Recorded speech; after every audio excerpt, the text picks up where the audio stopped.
We're live. Oh, it just gave me a. Oh, there we go. I think it just gave me a message though. I think. Is it going or It's not? live. Okay, we are live. Okay, so yeah, no, Nate stupidly accidentally hit the end stream button when I don't know, like because I meant to just stop screen sharing, and I thought I was clicking the stop sharing button, even though it's clearly a very different button that's in a different portion of the UI. And so, yeah, it was just me being really dumb. The link is there if you want to hop back in. I just got a message from StreamYard saying about you're streaming too frequently or something like that. Is there like a cap? Are we running into some kind of unknown cap? Well, yeah, probably these 15 and 16-hour streams are a bit excessive, I would bet. Yeah, I don't think they anticipated that. Yeah, that's true. Yeah. Well, and probably So on StreamYard because it's out on YouTube. You could probably delete those streams. It won't delete them from YouTube, I don't think. no, if you delete it from StreamYard, it will not touch it on YouTube. That's So true. probably be in your best interest to just go ahead and delete those. So you've long already backed up the streams. 15 and a half hour one? It's out. Well, We actually the only have thing space in the library though. That's not what it is. So it wasn't. That's like. So it's like there's still 20 gigs of storage space left in the library. So whatever it is they were saying, it's just like I think it was just like a warning. The Yon God is. Who is the Yon God? He's great. He comes in and he posts. He this was his exact term. I'm not saying it. He says he likes to shit post in the comments. And he thought someone had banned him earlier. Now, Luke hadn't banned him, and I just showed up, so we hadn't banned him. Now, maybe someone with a wrench, because sometimes someone did. I saw it when it happened. Oh, okay. And I actually was kind of surprised because I did put the troll in the feet that we just had. I don't remember the name of the troll. So now that, yes. I did put him in timeout, but I didn't ban him. Yeah. So again, a lot of times it's just timed out for. Like, I don't ban people. Like sometimes when people, like someone during the live stream, someone was getting really personally mean towards Hezi, and I said I have a low bar for this, but I felt like it had totally. Who would be mean to Hezi? It had reached the level with these where people? Huh? It was what I would call anti-Semitic or whatever, and so I didn't ban the person. No, it gotten really personal. Like it was just so they weren't really mean toward Hezi because they didn't know Hezi, and right. And they were just like, yeah, if they didn't, and if they took the time to get to know Hezi, they wouldn't be mean to Hezi because Hezi's amazing. So I guess someone with a wrench must have put him on timeout. Now here's the problem, like. I didn't know, like, I don't know how to untime out someone or anything or whatever. Because and by the way, we allowed him on the live stream and asked him to participate, right? And I think he just wanted to have his access to be able, which is fine. Like, he totally wants to participate at the level he wants to participate in. So I do hope, though, that Yon God does come back and come into one of these live streams, like Luke invited him. I would love. He was in he was showing when I first got in the stream this morning. He was showing in the stream. Yeah, with no image. He actually turned his camera on to say I was banned, but then he came back on, and I left it on because he had in his subtitle was "I'm here until someone unbans me." He just wanted to be here to have someone like try and go figure out how to unban him. I don't know, maybe on your channel maybe it has to be the YouTube. Like someone could probably unban. Yeah, let me go into. Yeah, that's probably done through YouTube Studio. Let me go in right now and see if I can poke around and figure it out. But get some people in here to talk. Usually, in the meantime, Nate accidentally hit end stream instead of Xing out. Yeah. The out of his web browser, which shouldn't be possible to do. You have to be a complete idiot to do what I did. Yeah, Sherry, he wasn't banned, Sherry. Someone muted him for a bit, and again, occasionally we have to do that. But by and large, like when we were doing those 20 plus 7 hours of live streams on back-to-back days, there were lots of people who were showing up, posting objectionable stuff, and you just kind of ignored it. You know what I mean?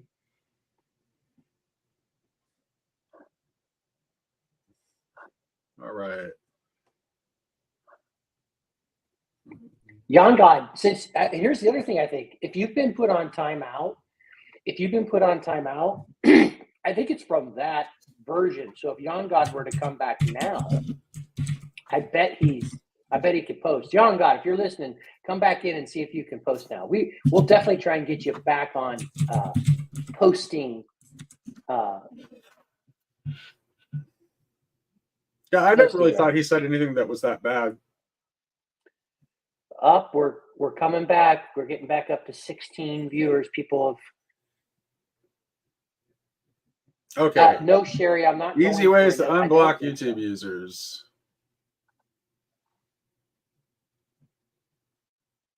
Let's see. This is Jan God, what you're watching here is the ultimate reconciliation of all things in real time. This is apokatastasis as Nate is looking to figure out some way to restore your ability to shitpost in the comments.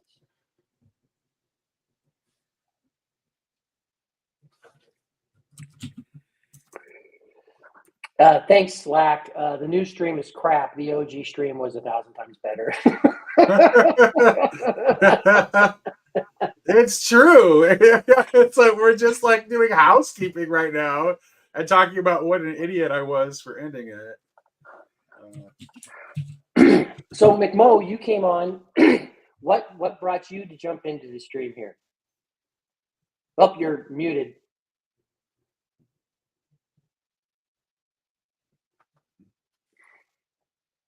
Oh God, what is this? There you are. You're here. You know? Nate, what is this even? Newman, you've been showing up. What is this? What does this comment even mean? Since Nate celebrates genocide and imperialism, it doesn't surprise me to be banned. Like, what? To say that about? Oh, I didn't ban him. He was on timeout. That's why he was able to comment.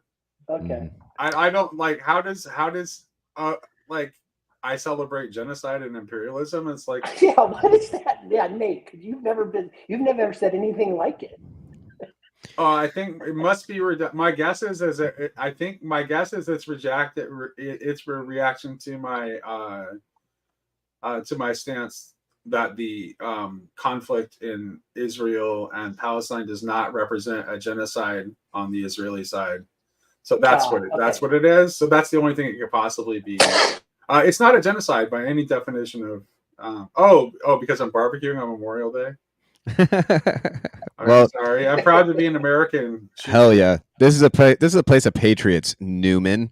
With a name like Newman, it's very easy to, Now, I'm sure Newman is a delightful person, but I really just wanted to get on earlier because Nate was all by himself, and I was like, finally, it could just be me and Nate. Yeah.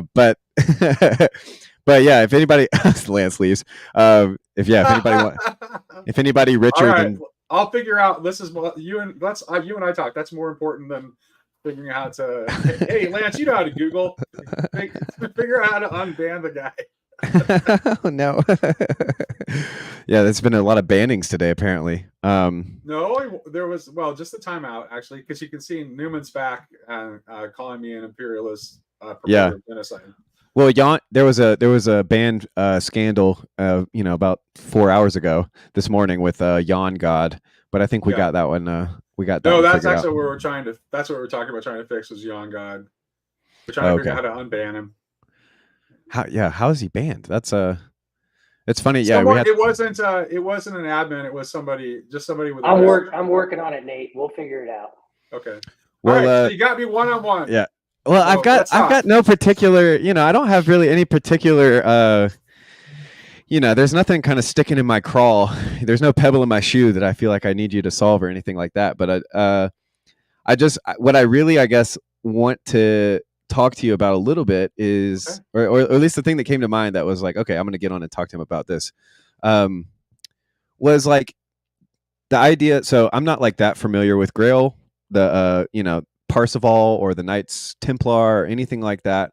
And I once made a joke. I can't remember who I was talking to. It was Alan or somebody, but it's like Grail country. It should be called George McDonald land, But do you see, so here's what I'm thinking of basically is like the difference between the mystic and the knight, and of course because of Kierkegaard, I feel like that's inherently, because he uses the phrase the night of infinite, what is it, the night of infinite resignation versus the night of faith.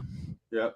And but I feel like I do remember you had a conversation a while ago about Merlin, but I guess I'm curious because it's like, is it the whole story of the Holy Grail that was kind of the genesis for the name, or like what was, because you could have called it Knight's Channel. Right. No. Yeah. Well, first of all, it's the theme of questing itself is part of it, and then like what the Grail is, right? And so, and where like this, like where the Grail intersects with other similar types of stories and other mythologies, and well, here we go. Yes, I actually agree with Newman here. That's one. Yeah, we're on the same page, Newman. The Holy Grail equals Mary's womb. But it's more than that too, though, because it's it represents the presence of the uncreated within the created. Because there's a part of you that is that breath of God that was breathed into Adam, and that's what we're questing for, is to discover that spirit of God that is in all creatures, really, and that's what the quest is about.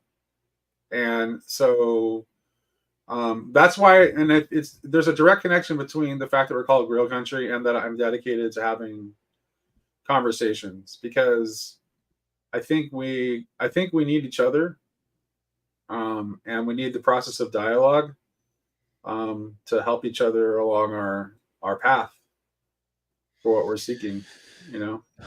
Okay. Yeah. Beautifully put. Maybe, I guess what's coming to mind right now is the idea of like,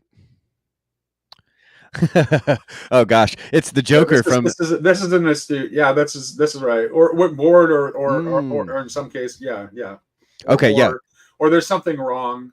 Yeah, definitely it happens and the quest happens out in the wilderness. So it's like, yes, it's the culture is starting to fall apart, and you have to go out into the wilderness to seek the Grail. But it's the ultimate source of restoration when you discover what the true nature of the Grail is. Right. Well, and that's where my mind was going, because it's like the concept of the quest is kind of a difficult one in a sense, because in a way we're kind of like always on a quest, like my life's not over, so the quest is still going. But the spirit is already I'm already indwelled by the spirit, I've already got the breath, and yes. If I stop thinking, I still keep breathing. I actually have to purposefully stop the breath, kind of a thing. So but the quest is figuring out the quest is the process of learning to live from that place, from where you're actually where your finite created being is actually connected to the infinite uncreated source, like where you're actually connected to that, and that point, and to live in the awareness of that connection. But is it so? Okay, yes. Isn't that point though a point of rest? This is why, like in Sickness Unto Death, Kierkegaard's solution to the either kind of focusing on our finiteness and how we'll never be as good as we want to be, or our infinitude, where we kind of have these desires that are always kind of unmet, is the place of resting exactly where you are. And so that's why for me that it's a curious paradox or whatever between the like this quest, this active going, and this kind of passive realization that the kingdom is within you, kind of a thing. Right. Is that and that dynamism, I think, between kind of the you could call it like the mystical on one side, and kind of on the other, maybe the like conquistador or something, like like those two spirits kind of being in dialogue or in dialectic. To me has always been because well, yeah, go ahead. No, that's good. That's good. I think you're right, and the tension between those things is right, and it's like, and there's a way in which, like, I think I've said this before, like during our series on ML Box Apocalypse of John, I said that I think that a right vision of the eschaton is actually both a combination of like the further up and further in model of epistasis, and as well as Sabbath and rest, and that these things like are somehow not in tension. I also feel spurred on or called to mention for all of our travelers out there that rest can also be confused with sloth, and like that like Yeah. something I've been wrestling with a lot recently is just kind of the juxtaposition of those two things, and just kind of how much of a temptation it is for me to just kind of fall back and to be held and carried by the love of the Lord that's at work at all times in the cosmos, instead of kind of living into my purpose or whatever, which is to Right. make to be fruitful and multiply. So like there, but then that also kind of, so this is the other piece that I wanted to bring in, And which is the and to bring others into contact with that. Well, maybe peace is a better way of talking about it than rest. yeah. Well, so I don't know how this connects now, but another part of it that's been ringing in my head has been like the first card of the tarot in Tomberg, which I haven't finished the whole set with Tomberg, but just the idea of the magician and turning work into play, Yeah. and that kind of idea of like the effortless trying kind of a thing. Yeah. Concentration without effort. Yeah. That's the first arcanum. Yeah. And I think that's like, I think we can, anyone, if you've ever been in a flow state at all, I think you have some sense of what that means, right? Because that's what a flow state is. A flow state is concentration without effort. And there's a way in which that, like, when you're in that state, like, you're connected to source, and you're expressing some aspect of love. It may not be it in the fullest sense, but you are, because you only get, in order to, anything that you can get to that place in any activity that you can get that place in is something that you have invested a lot of love in, because you've been able to make your doing of that something that you're doing with your whole person. And so then you don't even have to think about what you're doing. You just do it. Right, and that's contrasted with the type of religion or Christianity that would say the point is to think about what you're doing, and for everything to be purposeful, and for everything to be the quote unquote right thing to do. Right, like that's Right. that's in contrast to ethics, and it kind of, to me, speaks to the idea of the law being written on our hearts. Yes. Like, and that the law kind of flows from us, instead of being or that the law is this thing that comes from a heart that's properly attuned to the divine, instead of the law being this cage that confines the excess of sinfulness or whatever. Well, this is why Pachokin says, that's why he'll say that Christianity is not a moral code, right? And this is kind of like, I mean, Steiner has that. This is something Steiner has, right, in his philosophy of freedom. It's like, if you're enslaved to your passions, you're unfree. But if you're also just following a code, you're also unfree. Like, freedom is actually a very personal response to particular circumstances. And I think, like, I always point to Ivan Illich's reading of the parable of the Good Samaritan as an illustration of this, because the Good Samaritan he's not acting in accordance with the code. In fact, he's violating the code of his time and place in what he does. And he's not acting out of his desires or passions. He's motivated by something higher and beyond that. And that, like that, when you act into that, that's when you're free. Well, it's what came to mind was that like the Good Samaritan, because it's just a parable, so who knows if he was real or not. But like the idea is that the Good Samaritan was spurred on by the necessity of the story of Christ, and so if you get what I mean there, that's like a giant double entendre, because because he acts out, he embodies the pattern. Like in the action of the Good Samaritan, love your enemies is not just like a thing that we say. He acts it out, because it would, like, to understand like the full impact of the Good Samaritan, let's put it in our context. This would be like a Hamas fighter seeing a wounded IDF soldier and choosing to take him into his own home with all the risk that would entail, and to personally make sure that he was healed and restored. That's what's equivalent. And no moral code is going to get you to that place. Right. The law in that sense only increases the trespass.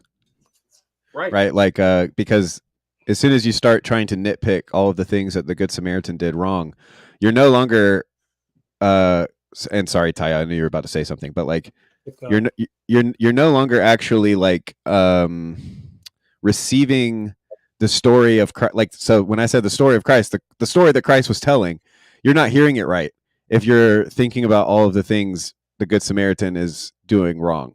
Like if you're thinking about the fact that he's touching this unclean person, if you think about the fact that, like, all that stuff, like, and the fact that the Good Samaritan, because he's this fictional quote unquote character, his will is actually consumed in the will of the storyteller. That was the point that I'm trying to get at, is we don't know what the Good Samaritan was thinking about when he helped the guy. So like, but what we do know is that Jesus was thinking about the Good Samaritan when he was telling the story in response to the question of who was my neighbor. And so like that kind of, and maybe I'm spinning out, but like that kind of embeddedness of the fact that that's just a parable, so it's in the mind of Christ. But then that also, like, when we enact that story, we are also in the mind of Christ in some way. Which, yeah, maybe I'm just spinning out now because I can't remember exactly the connecting piece. But no. Ty, what were you going to say? Yeah, it's interesting that that's the way you went, because I was going more with what Nate was saying, in the fact that the pattern is only possible. I think it does connect with what you're saying, because the pattern's only possible. The pattern, to the people who are listening to it, it sounds blasphemous. There's no worldview in which that's acceptable, and I think that's why Nate went to the most extreme example of our time, which is, from anyone's perspective, everyone's pissed off at that guy for That's right. with that before, and that's before the story of Christ. So that story gains more power because Christ did it himself and did suffer the fate of the world, despite the fact that he did bear all our sins and all of those good evangelical stuff. And yeah, that's what I thought. But it's more interesting, I think, that you're saying the will of the Good Samaritan in the context of the parable is in the mind of the storyteller, which is Christ. Yeah, that's just true. Well, and it makes me wonder, like, when we try to when we take the parables as like when we hear the parables and we treat them as codes to follow, like, moral codes to follow, I think that piece often gets missed, like that. Because it's connected to the non-trying and the non-doing of the magician, right? It's like the the empty mind of the faithful sheep is not concerned with whether or not what he's doing is kosher, right? It's more so about this very present moment, see the need, respond to the need. It's a personal response. Like that's the key, and like that's why we can't reduce Christianity to a code. Is that it's entirely about the personal response, not to like hashtag Luke Thompson was right. But he really is right about that. It really is about your personal response. And the thing is like, and which is why it can't be contained in a code. Like for example, like this is like I'm Anglican, and so in our general confession, we confess the things that we have not done, that we have failed to do, right, as well as the things that we have done, and those are always a lot bigger. They're like all these personal goods that we could have manifested if we had been open to that voice, that the Good Samaritan, whether he was a real person or not, that he was open to and heard and responded to.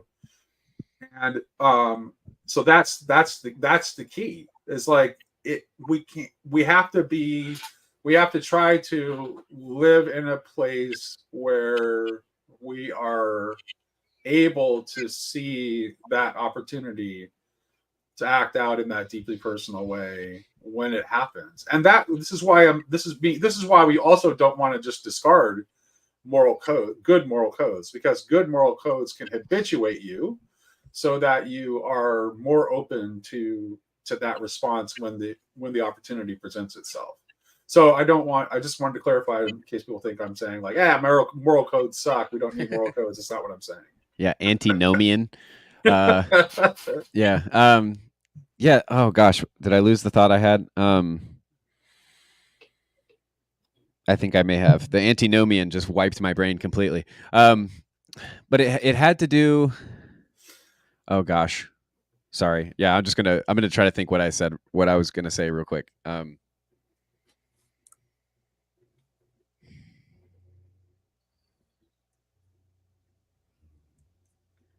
Yeah, no, nothing. It's complete mind blank, complete mind swipe. Brain. All right. Yeah. It'll come back to you at some point. Hey, Nate. So Young God's now showed up over in Discord in a voice server, saying he's been banned again. Here, I'm gonna go to your YouTube and then click on your PFP. On my what? Your to open up your channel. Okay, yeah. Sometimes you can click on your PFP and you can get there. Okay, I'm on my channel. Then go to settings. Down kind of at the bottom. Who's got it? Okay, settings, got it. I'm gonna write it down. Is there a community?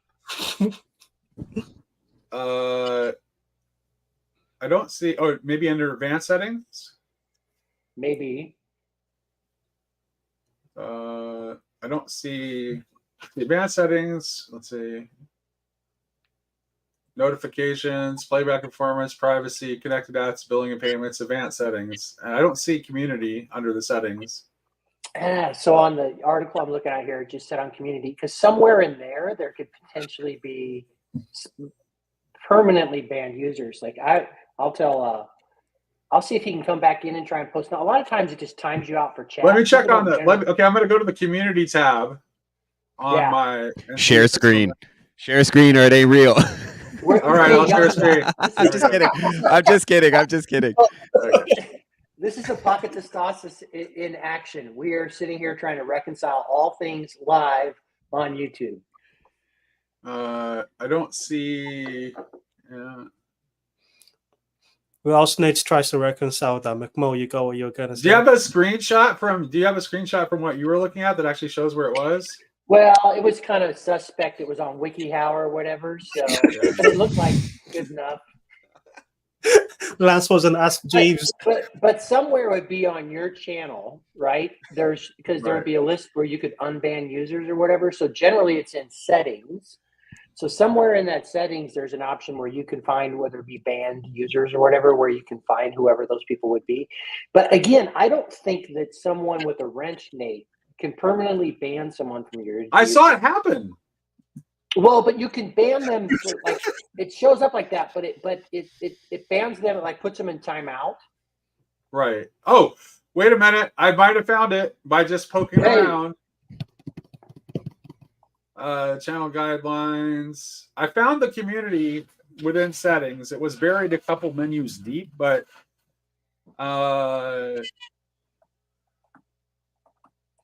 well, I think it doesn't actually. It doesn't. It actually just lets you set community standards and a welcome message and guidelines. It doesn't Cleavage, yes. All this works so he can cuss us out. Absolutely. 100%. Well, that's what I was going to say is that like this would not be living in 2024 if a couple of millennials had to listen to a couple of Gen Xers describe how to do computer things to one another across a Zoom screen. But and so, you know what's so 2024 is the so-called Gen Z or millennials can't come up and say, "Oh, this is exactly where you go." You guys don't even right. know me. Well, that's what I was going to say is the at least in this little corner, the millennials response tends to just assume that it's demons and just to be like, "Be gone, demons," and the technical difficulties will go away. I just told John on Discord to come over here and try and see if he can post. Gen X nerds like are actually probably more into technology than the millennials. Yeah. Yeah. Like yeah. I mean, absolutely. Oh, so, it's Luke. I'm gonna wait until oh, there we go. Here we go. Oh, we both did it at the same time. I didn't touch it.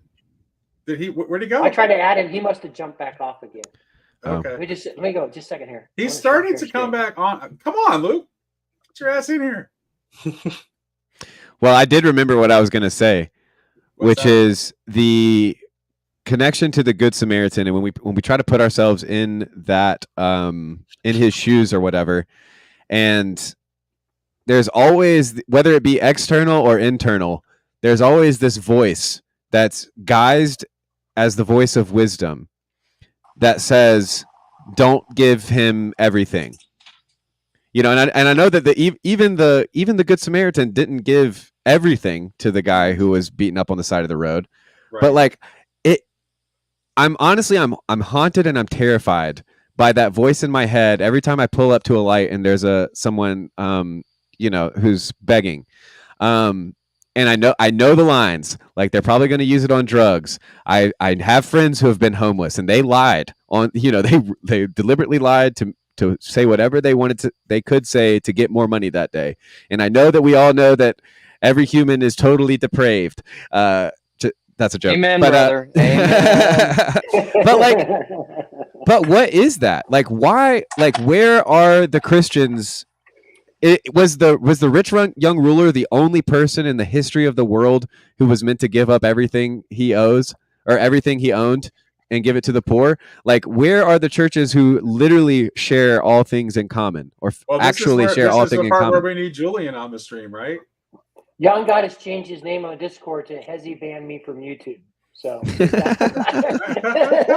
now I know Hezi didn't do it. There must have been a moderator. So Nate will poke around. I hope he comes back. I'll poke around. I'll try to get it on. I'll figure it out. I definitely will figure it out. I'm tenacious. I'll get it figured out for sure. I did it to him, and I've just been lying. Well, yeah, I'm seeing. Hey, Lance, can you do me a favor since you're still on Bridges of Meaning? Can you can you drop a link to the conference in the appropriate space on the Discord so people know about it? 100%. On BLM. Thank you. Hey, Christian. Meetings and events. It'll be my first time. I've never done an at everyone, but I'm just gonna hit that reply all and at everyone. There you go. There we go. I should probably poke my head back into BLM at some point, but I'm already not participating in all the Discords I'm on, so I don't see any point in that. Like, I don't even participate in my own Discord very often. Not that I don't love all the people who are there. I do. I just don't have time. Well, you got the doubling up of the Discord and the live stream there. Tayo and I are in the Discord meeting room, deafened out while participating on the YouTube. We aren't, this thing hasn't gone to ludicrous levels or anything yet. I know. I went into Discord and I saw you guys in there, and I'm just like, "What are you doing? Have you both gone insane? What's happening?" Well, we were in there. I just thought back. Hours. I don't know why old people don't understand Discord with stuff like that happening. You have to be an online addict. You have to be the equivalent of a junkie who's just addicted to having notifications, and yeah, I think that's probably what it is. I have no notifications activated. Someone noticed McMo. Someone had noticed the similarity between your privacy screen and Jordan Daniel Wood. Jordan Daniel Woods is stylistically quite different. Jordan Daniel Woods actually looks just like David Bentley Hart's. Right. I was going to say David Bentley Coincidence? Hart does one too. So really, McMo's been colonized by David Bentley Well, Hart. the big difference between me and those two guys is I'm just a lot smarter. Yes. My favorite to this day, I don't know, I've probably said this before, Nate, but I don't know if you've ever heard it. My favorite description of David Bentley Hart was by Douglas Wilson, the Reformed pastor from Moscow, Idaho, where he said, David Bentley Hart is, in my rough estimation, about 3 times smarter than me. The problem is he writes as if he were 5 times smarter, and I find it off-putting. That's good. Hey, Luke, That's you good. missed this on the live stream. Nate said Luke Thompson is right, so we hashtagged it. Oh no, and, he got it. just, He you know. got it. Okay. How do you that's think good. he's here? That's good, yeah. This isn't a coincidence that I came back. Well, But and also in good news, so my son has lost his wallet ever since I think Pascha, because on Pascha night, one of the deacons wanted him to go out with a bunch of other kids to White Castle and get a crave case, because those are the things Orthodox do on Pascha when they're breaking the fast. And he's not had his wallet since then. It's like, what are we doing? You know, and we need to get a new license. We need to do this and we need to do that. And this is like the first day I've just had a bunch of extra space and he has time. And I was like, do you want me to go find your wallet? I was like, I'll go find your wallet. And so he just went into his room, tore his stuff apart. Guess what we found? His wallet. Weird. Hilarious. I just have to say that like White Castle Pascha thing is maybe the perfect expression of orthodoxy in America. Yeah, that's American orthodoxy right there. Let's break our fast with some White Castle. American. That's great. That's fantastic. That's fantastic. I love it. People out here calling Twitter calling Twitter evil, and people are watching Grail Country on Twitter right now. I mean, we're defeating the beast from within, guys. How could it be evil if they're giving us attention? Exactly.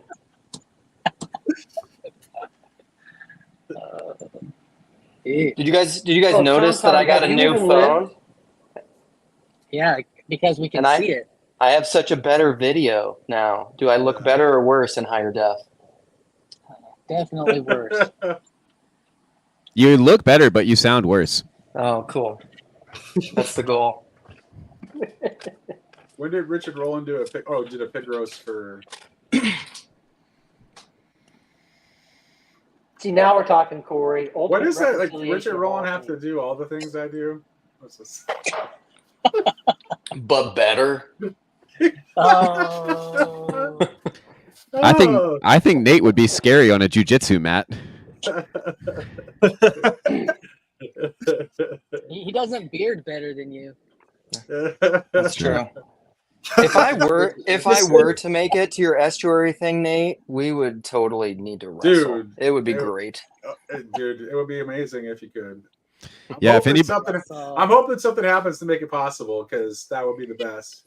Yeah, if anybody with more money than Jordan Hall wants to, get me and Luke in there, I'm and Tayo. Yep. We're accepting donations. Find somebody responsible who loves us to give the money to, and we'll be there. Jordan Hall is maybe rich and smart enough where he has some sort of like time machine thing too. Because my bigger issue is time. So can he just like stop time so I can have extra time? Yeah, Jordan Hall made it very clear that when he says he had fuck you money, that was past tense. Oh, what happened? Did he do a Tom Brady? He did a Tom Brady. He was like, went through a divorce for one thing. I'm sure that's part of it.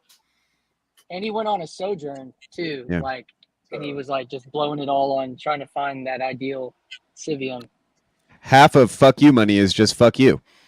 Can we clean up the language on my YouTube here, please? Okay, I'm a little offended. Sorry, Lance. But that's a proper noun. Fuck you money is a proper noun. So we should be allowed to say that one, I think. Well, it's just it's fancy Vervaeke language. It imposes it Wait a minute, Kale went encapsulates live? that larger thing. It's the Wait a 5 minute, F's let's- of knowing. No, so Kale, and this is interesting. I want to know what Kale is talking about. Yeah, What's let's Kale- all leave this one. No, and go over to just Kale's. screen share. Just screen share, Nate. Just screen share. I'm already on it. I'm already This on is it. psychotic. Okay, so yeah, go ahead. If you're already on it, go ahead and screen share it. I want to see what what he's talking about. Oh gosh. This is ridiculous. Because actually, like that's the funny thing is like I kind of wanted to talk to Kale about this Memorial Day topic. Yeah, so I heard you over talking about that, Nate, and that is interesting because like that kind of stuff that's the kind of stuff I think and talk about. That's not typical conservative stuff. Like maybe we weren't the good guys in World War II. Like that whole. I don't even think that's like that. How is that out there of a thought? That like we're dropping atom bombs and we're maybe not the good guy. Right. Well, it's kind of like it's more and more because like Tucker Carlson kind of echoed the same sentiment, right? And so it's like somehow like there's a shift in the conservative consciousness. So, he's actually having a conversation with, or he's talking about the cosmic skeptic, huh? Well, I think we were definitely the good guys in World War II because we won. Yeah. Yeah, I mean, like I said, like my honest reaction to that is like I think Kale's got a point. But let's go with this. So today I am going to do a what are we doing? We are going to do a kind of a reaction video. We're reacting to him reacting. Between Jordan Peterson and Alex O'Connor, Cosmic Skeptic, that I'm sure most of you have seen. If you haven't, I will eventually put a description in the show. This is peak meta modernity. Kale should be on here talking to us about been on his show a couple of times about the American myth. It'd be way more interesting. And he runs a show on sort of the cap. Oh, this is ridiculous. When we were in, we knew we were going for the, 16 hours or whatever. Grimm started to live stream. I almost just live streamed Grimm while we were in the middle of that. So we don't want to take all the oxygen away. Who's this guy? Anthony? Oh, it's another Catholic guy. Yeah. Of course, another Catholicism. Catholic corner. The Catholic What's corner. Got the corner of the corner. What's the image behind Kale? What is this image? Is this the Cosmic Mary? It is interesting. I know he does. This is what he has on that. I've seen this before. I've seen it before too, but I don't know what the image is. Here, Don's all over this. This is Mystery Science Theater redo, and I'm here for it. I'm with you, Don. Absolutely. Okay, you guys want me to stop the screen, or you want to listen in? That's the transit of Venus. You know what? That's I'll go with this. I'll go. What did you I'll just go with the general consensus here. The transit of Venus. That's the image. I'm just throwing that out there. That's what it makes me think of. Oh, okay. You said trans Venus? What are you talking about, Bruce? I mean, isn't it funny that I was thinking that the other day, the whole men are from Mars, women are from Venus. Like, we can't even say that today. Like, people are like, no, it's not true. We're from the same planet. We can't even have good metaphors because of woke. Actually. Okay. There's something what do you mean by that word? What do you mean by that word? Which one? There's a lot of words. I think woke is the one he's pointing at. Oh, yeah. Well, I was just referencing the meme, like, we can't X because of woke. Right. Which is, was a low blow at what Luke was doing, but we can't say we're the good guys for dropping the atomic bomb because of woke. Is that exactly? Exactly. That's because of woke. Conservatives are saying it now too. So is it really because of woke? And is it because of woke? Even though conservatives are the people now saying this. Well, woke just defines. What are we hearing? And does hearing voices? Zelda means rarely. I didn't even know he was Dutch too. I was hearing Discord interrupt. Sorry, I was on the. That was my bad. I'm so sorry. I just started hearing voices, and I was like, "Oh, here it comes! I've lost my mind again." Oh goodness. What were we talking? Oh yeah, because of woke. Yeah, woke is just the people that disagree with disagree with me, right? Because I like being sleep. That's right. Oh no, Raise Your Addicted. I was on 2 streams and the Discord, and it almost caused a mental break. I can't even imagine trying to do 2 streams at once. That's just not. Cause a rip in the time space continuum. I can't even do a stream and pay attention to the comments. That's Now because Tyler's back over in the Discord stream. He's participating there. All right, Joy's over there too. Joy. Wow. Frimpong. Yeah. Well, I guess the energy has left this stream. I guess we should just hang it up. You just got to go back and forth. That reminds Corey's smarter. and flows. So I'm from Savannah, Georgia, and one of the things about Savannah, Georgia is similar to Louisiana, or not the whole state. What's the place called? The where they have Mardi Gras? I don't know why I can't think of the name. New Orleans. New Orleans, Nolland. But yeah, so you can drink outside. So there, I've been in more than one kind of night out with friends, and if the group is big enough, what ends up happening is people will go to one bar, and then some of the group will leave because they don't like that bar, and they'll go to the next door bar. Same thing kind of happens in Nashville, but yeah, this is what it feels like right now on this holiday. Is like there's all of these like bars right next to one another, and you can just I am down with the Goody Mob and Outkast, absolutely, Parsons, 100%. But yeah, like you could just go from bar to bar, and some of them are more like some of them are loud music, and all you're supposed to do there is dance, and then some of them is like quiet, and you can sit back and have deep conversation. But at this point, I have no clue what the bar we're at right now is doing. Nobody does. Well, one of the things people have learned about me, they probably should know already, but what started with, as soon as the live stream, I could tell it was going to a ridiculous length. I was all in. And Luke saw me at like 10 o'clock at night. He's like, dude, you are so happy right now. You're grinning in for year to year. So anytime ridiculousness and extreme breaks out, I'm all for it. And I want to. Lance is just like, this is as close as I'm going to get to doing coke again. Exactly. All right. So Luke, let me try to trap you in my net to get somebody to actually talk about this idea, since you express your sympathy toward it. So what happens to American identity if we deconstruct?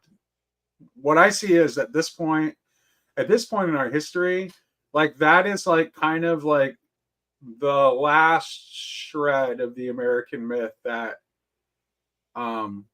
we kind of are still clinging to. And then what happens to us as a people if we let that go? What's the last? The idea that we are the good guys in the Second World War.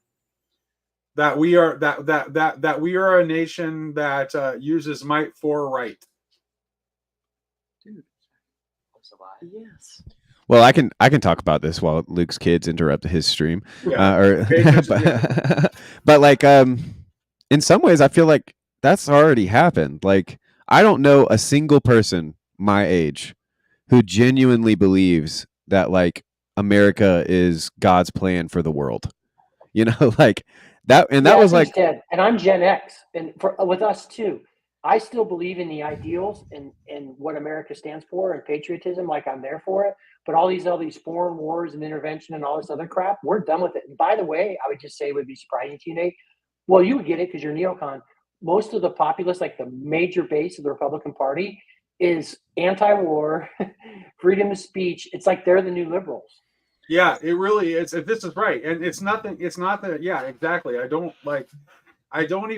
barely recognize it as being anything like conservatism for most of my adult life. It's very different. Well, but McMo, what I would say to your point, all the younger generation, they don't believe any of that stuff, but very much like Peterson's illustration of we need a revivification of whatever's holding the country together, because they're living off the remnants of a dead whale. Like they're right. living off of the remnants of national identity and patriotism of previous generations, because they're really just like a bunch of largely, and maybe this is changing with certain generations, like entitled people, globalists who just like want to consume a bunch of stuff and not work, and like that ain't gonna hold a country together. And but I so, mean, that's kind of like to the point of like what does patriotism even mean? Because if you're talking about the like Chesterton type of patriotism, where it's like you love your country because you love God and God put you in your country, that's one thing. But like what I see more so is like what you're talking about. These are just consumers whose preferred tribalism is red, white, and blue. You know, and sure. and so I do think that there's a kind of entry point. Like I think I see Shane Gillis doing this with a sort of ironic patriotism that's willing to say like, yeah, we were right to bomb the Japanese and we were right to invade Vietnam for no reason because they needed freedom, you know, and like to point at the sin. Yeah. And Willis is so funny when he does that. When he's like, America, yeah, fuck you guys. yeah. The best. And so I think that there is kind of this weird, especially for men younger than me. So like I'm, because of my job, I'm in contact regularly with you know, the height of privilege, the attractive white man in his 20s is some of my coworkers and stuff, you know. And so like and they love the USA. But what they think of is the national anthem playing before their favorite sports. It's a can of cold beer on the beach. Right. Yeah. This is what I was pointing to earlier. Yeah. It's freedom. Yeah. Right. Yeah. That's right. That's like where, yeah. And I think like, and that I think where we can see like, that is also clearly more about a love of nation in like the sense where you're distinguishing between the nation and the state, because none of those things have anything to do with approving of the form of government or you know, approving of our institutions or thinking that we're on the right track or anything like that. It's just like just like a celebration of things that we are connected with in our identity as Americans, as members of this nation. And I think that's still pretty much alive and well. The question is like, what happens to that if we let go of this, like, because I think that like there's a way in which like the story of us as like basically a nation of Christian knights is what it amounts to, right? That are going out into the world and righting wrongs, and we're using force, but we're using force only for. I mean, obviously, this isn't actually the case. Is this the round in our imaginary? That's what we're doing. Well, yes. And I think one of the things that's on the rise. We actually called the Kennedy administration Camelot, dude. Yes, of course. It's like this kind of like Arthurian idea of using might for right is definitely deep within our consciousness as Americans. Yeah. And I think one of the things, and Luke, you know this, and this has happened for me. So this is my transformation, which is it's the ultimate personalism. It's the ultimate locality. What I have morphed into is I do believe in the ideals of the original ideals of, you know, when the United States was formed as a way to keep protection from us against tyrants, right? That truly was in essence kind of what it was. And so I've come into like ultimate personal freedom, right? This sense of, you know, against the authoritarian state and trying to protect us from the powers that be and so on and so forth. And so I went from which would have been just, and I would still call myself a patriot. And I love the flag and I like singing the national anthem and I like all that stuff. But at the same time, I'm awake to particularly what Eisenhower warned us about the military industrial complex. I mean, this man was trying to warn us what was going on, and now I'm fully awake to that. And so I'm opposed to all of those sorts of movements and all of its forms, CIA, FBI, these interventionist military actions and so on and so forth. And I've just come back to, you know, the personal freedom of people in the United States. And so I do see, I have enough faith. And here's the other thing. I just have enough faith in truly the people of caring and helping and wanting to be there. I think there are certainly people who are caught in the spell right now, and quite frankly would imprison their fellows and so on and so forth. The left has taken on a very authoritarian position in terms of like particular ideologies, but I think 70% of us don't agree with that at all. Like, and that's Democrat, Republican, like independent, libertarian, whatever. Like, we all still want to just open things up for maximal freedom. Yeah. So, but what part of my question is there's got to be, I don't know what will happen to America, because if my whole broad idea of institution and religio based in the written word, because that's almost what America is. If you ask in the Yoram Harzoni like case for nationalism, what is the unifying thing that's holding? He essentially talks about religio in that book, some unifying principle, idea, spirit that holds anything that is together. And with America, he would argue, I don't know that he argued this, but you could say it's these principles. America is like a country that's founded not on ethnic, because it's a melting pot, not ethnos, theoretically. It's rooted in these ideas that we hold to be self-evident. So it's like the first almost state rooted in ideology, in a sense. And what happens when you start deconstructing that because of new technological mediums? Hell if I know. Like freedom. Like this is, I don't know. It almost makes me think of. No, we created a secular space that had an aura of sacredness to it. This is why, by the way, old school conservatives, like the kind of conservative I used to be, this is why they were freaked the fuck out by January 6th. What freaks them out is the lack of reverence for things that we considered holy. Yes. Do you still believe January 6th was an insurrection, Nate? Oh, fucking yes. Well, no, that's not what I'm saying. I'm talking about. Oh no! Absolutely. It was a traitorous moment. Yeah, you want to bring it? We can talk. But yes, it was bad. Wait a minute. Let's be clear, guys. I'm talking about how the optics of it hit people who are still view those things as sacred, right? So it doesn't matter whether it was actually an insurrection or not is actually inconsequential to what I'm saying. The optics of ridiculous people and violating a sacred space is offensive to people who still view those things as sacred, and there are people in our country who still do view those things as sacred. Right, and the fact is, you think you've been given a propagandized picture of what actually happened that day, and I would love to show you the unedited video footage of what was allowed for some of those people to do. And do you think I would love? This is a thing. This is a hoax. This is a hoax. I would love to debunk from all you people, and I will easily. Well, here's the thing. You know, what's more French than the French Revolution, and what's more American? What's more American than a bunch of rednecks trying to storm the Capitol? You know, this is true. Like, I love it. Like, Mark, are you trying to tell me you'd never want to storm the Capitol? Yeah. You don't want to storm the Capitol every so often? No. Never once? Have you wanted? No. You haven't wanted to? No. Oh. That's like asking if I've ever wanted to blow up a school bus. It's insane. Definitely wanted to storm the Capitol. I've wanted to invade Canada. I mean, look, this is Memorial Day. First off, look at the day. Start from the sacred moment. Start from the sacred. This is Memorial Day. This is the day that we're supposed to be to pay respect to those who've given all. Right. Okay. So for this place, Mark, I'm really glad you're here representing that in this stream, because that's actually that's exactly where I was trying to poke at.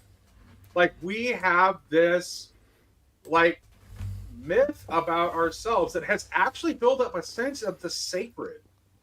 Like, there is a genuine, like, for people who are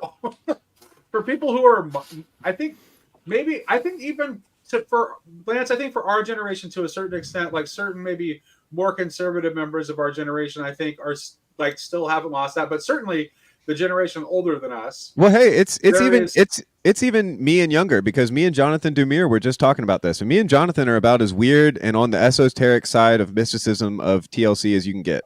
And we both said that we've cried to the national anthem. Sometimes the Osei Can You See hits just right. There you go. And I think that's what you're getting at. And I'm sorry if I was a little silly to your to the seriousness that you were bringing, Mark. Because I don't know. I like to me the politics questions are less about who's right and who's wrong, and it's more about why is a certain group of people thinking this thing, and why is the other group of people thinking the exact opposite thing? That's exactly it. That's exactly it. Bingo. Bingo. Which is what I'm trying to hope to get at. Can you restate that one more time? I'm not sure it quite penetrated. Say that one more time, please. Yeah. Well, just take January 6th, for instance. It's like, as soon as that idea gets brought into the conversation, it's like Mark says it's 100%, or I was about to say a resurrection. Good Lord. What's it called? Insurrection. Yeah. An insurrection. Mm-hmm. And then Lance says, no, 100% this is not. And so we have the stereotype of the NPR listener versus the truther. And so to me, what's more interesting about the conversation is not that the specifics of that. It's like, are we really going to get to the bottom of whether or not January 6th happened? Maybe. But to me, it's like, why do we have a country where there's this whole group of people? I guess I'm just pointing to the bifurcation and the separating. Change. Just mental exercise. Just a mental exercise. Change the color.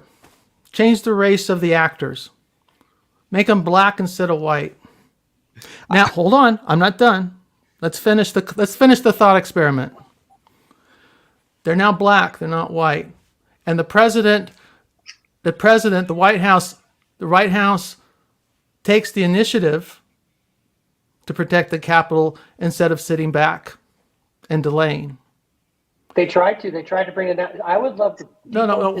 Hold on. We know enough of what happened, and we know that it was not a timely response. Okay, we know this. Because change the actors from white to black, and that motherfucker perimeter would have been napalmed and strafed. You would have had paratroopers landing. Do you understand?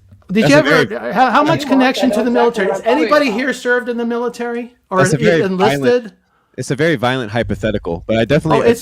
I agree with you, Mark. But also it's like, if I change the color of the January 6th protesters, I like it even more. Look at what happened. Look at what happened in Oklahoma. The long suppressed suppression that happened in so-called Black Wall Street in Oklahoma, and that was the United States. January 6th was allowed to occur because the government was divided, and we had a moment where it was unclear whether the president.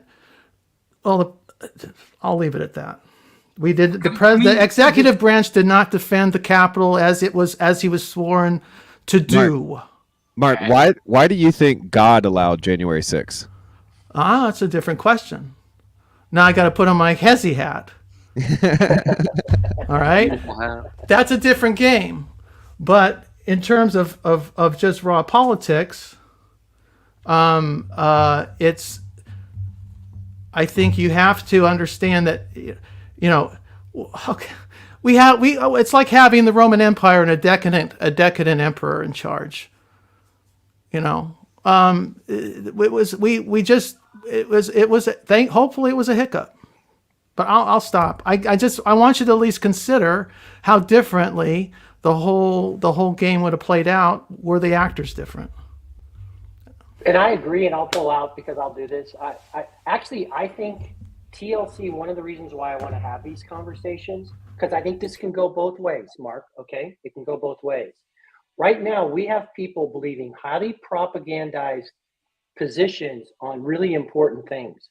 And I would love us to be able to come together through some understanding, because there are things where I can show the results of actual investigations. And so, for example, the Freedom Truckers Convoy was from the governmental perspective, from the left-wing perspective, they would tell you it was something else. If you were watching the people lining up on the sides of the streets, singing the thing that was around that, you would have a very different opinion about what that was. Yet, the Freedom Trucker Convoy people had their accounts confiscated.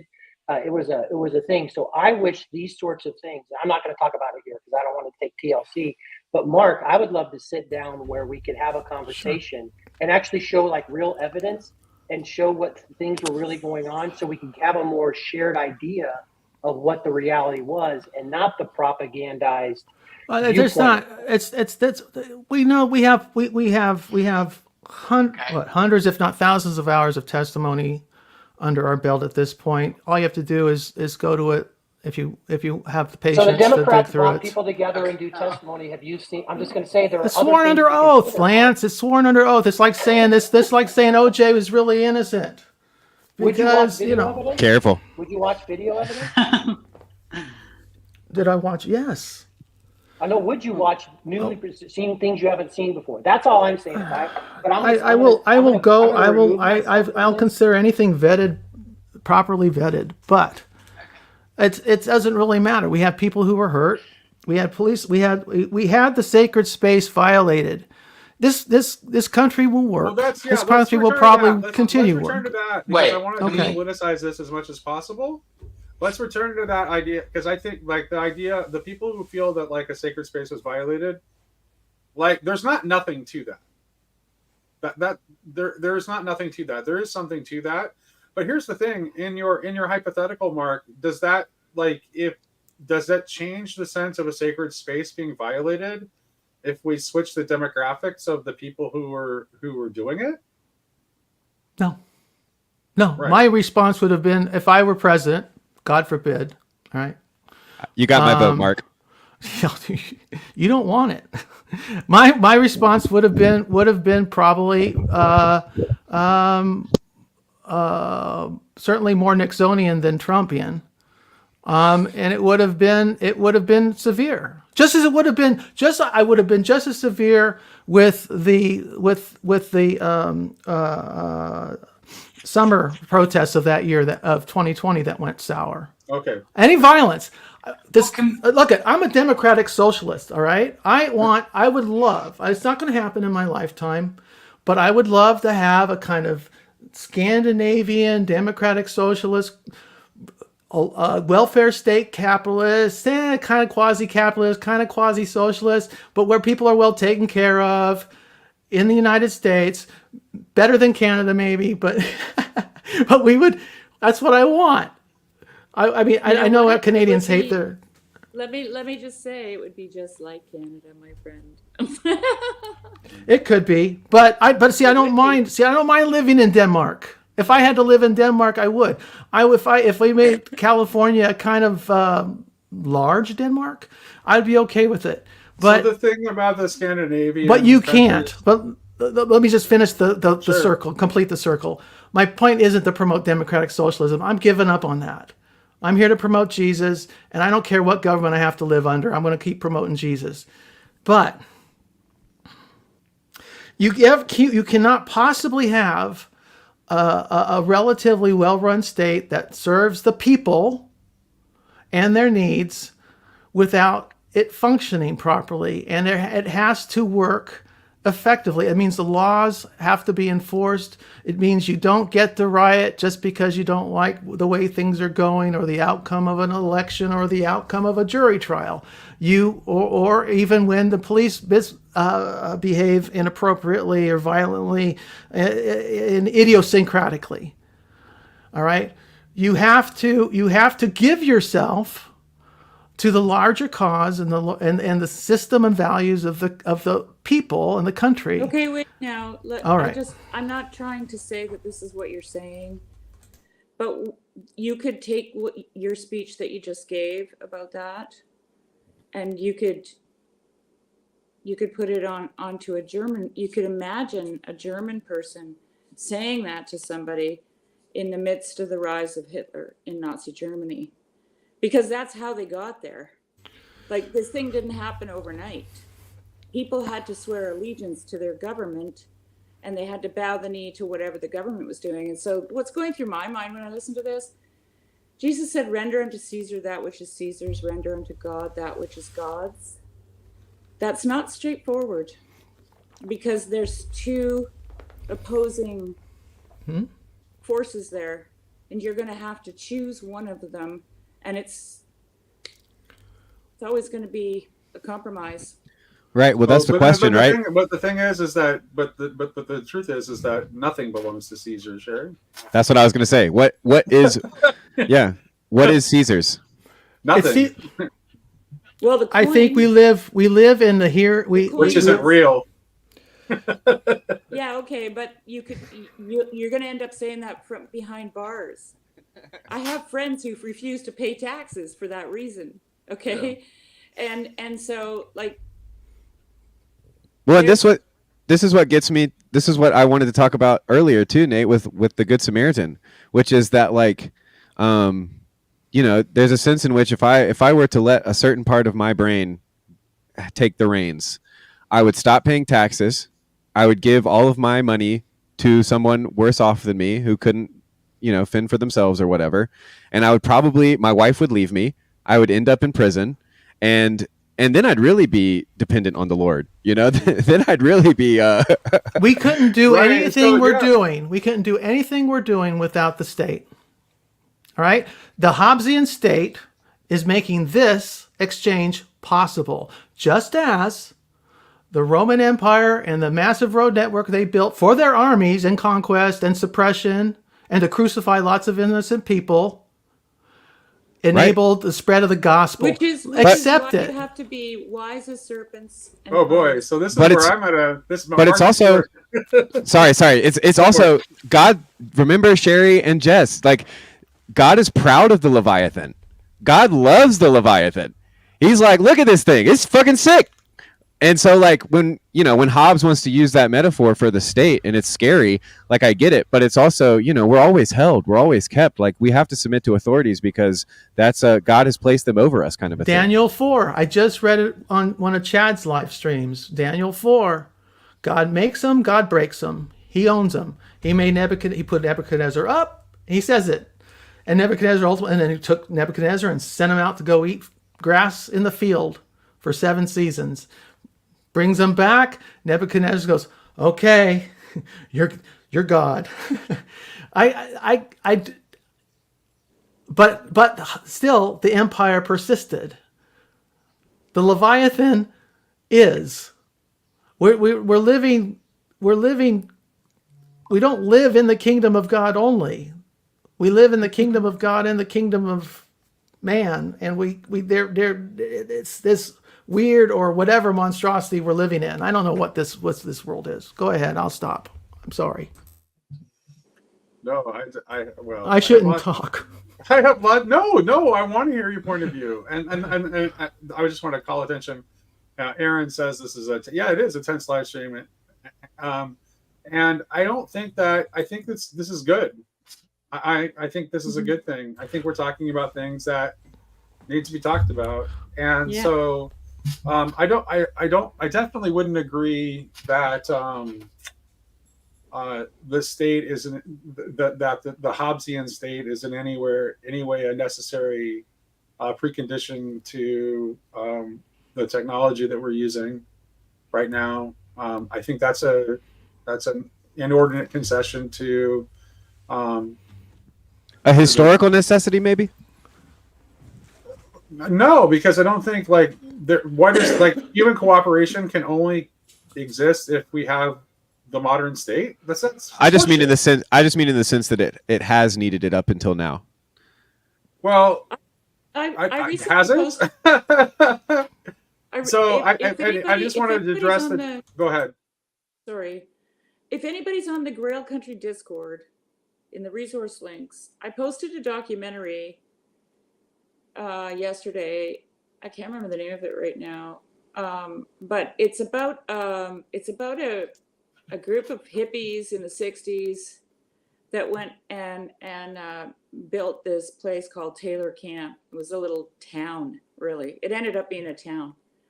And I still haven't finished watching it, but it's a super fascinating thing to watch because you basically get to see people who are total freedom lovers self-organize into some kind of a hierarchical governmental system, where someone becomes the sheriff, someone becomes the waterworks guy, someone becomes the mayor, right?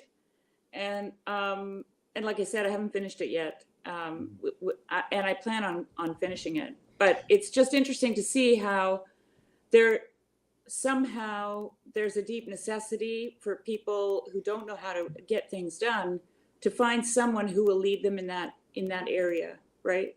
Someone's causing problems, someone's being violent, someone's beating their wife, someone's stealing. We need somebody to step in and do something about that, because that's right. That's a right thing. That's a right impulse. Or the water's not running. We need somebody with the know-how, you know, and then these things just emerge out. But like everything, they grow cumbersome. They grow large and they wield too much power, and then they have to come down and they have to start over, you know? So I think it's foolish to think that just because something is something, it's good. I don't think that's true. It's easier to tear down than it is to build. Whatever we've got has been built up. It's the wheat and the tares.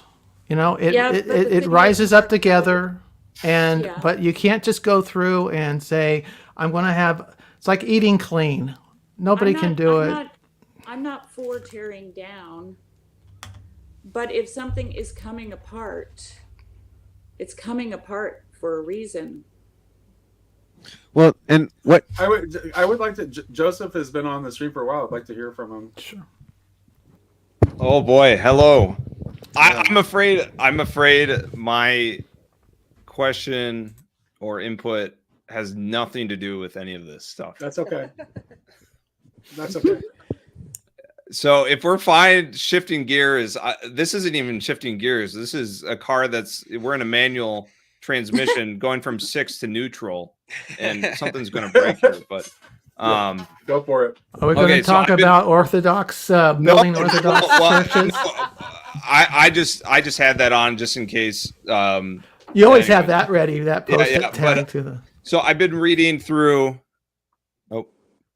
Yaroslav Pelikan, development of doctrine, through the year 100 to present day. And I got on because I saw Luke and Nate in here, and I wanted to quickly ask them something while I had both of you guys in here, because I think you had talked about this before. I had notes from this. I don't know if I'm misquoting you guys, but here's my notes. So I had one of you guys said one time that there was this progression from like the Orthodox, small O Orthodox was orally transmitted, and then this medieval period where it's scribal, and then there's this shift in the modern to the literal, and the meta modern, if we're using that language, is now in the digital era. And something that I thought interesting in Yaroslav's work was in the years 100 to 600, he said theologians were primarily this occupation of theologian, which he just calls a spokesman for the church, was primarily that of the bishop. And then you have this blending and shift towards the medieval time scribal era where it's theologians were monks. Then post printing press, post Reformation, the 1500s, establishment of universities, you have theologians as professors.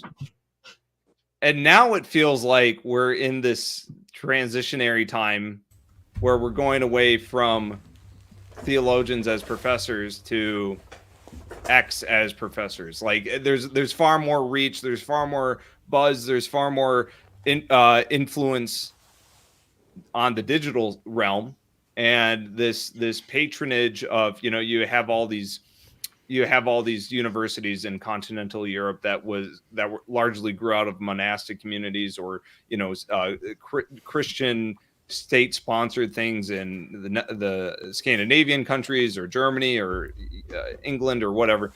So it feels like there's this shift away from the institutional seminary or whatnot to now this chaotic sphere where anyone with a mic, Mick Mo can come on and talk about universalism, radical universalism, and he has far more influence than even like David Bentley Hart would have on the vast majority of Orthodox Christians in America. Like what is happening with this shift? Is this insanity? Am I coming across anybody? It is insane that that anybody would listen to what I have to say and think that they should follow it. But I think that you once again, Joseph, have stepped just short of jumping off of the Protestant cliff, which is to say that now we are in the state like you. I do think though, like you skipped over in the process of your thought the stage of everyone as theologian, aka the priesthood of all believers. That's where exactly. That's where I was going to go. And so I think that is where we are, and I think that requires two things, right? It requires one, that we take on that responsibility as normies, as just Joe Schmoes out in reality, that like, hey, okay, me. I have something to say. I actually have a direct connection with the divine Logos, and he lives in my heart. So like, I'm going to trust that means I have something valuable to bring to the conversation.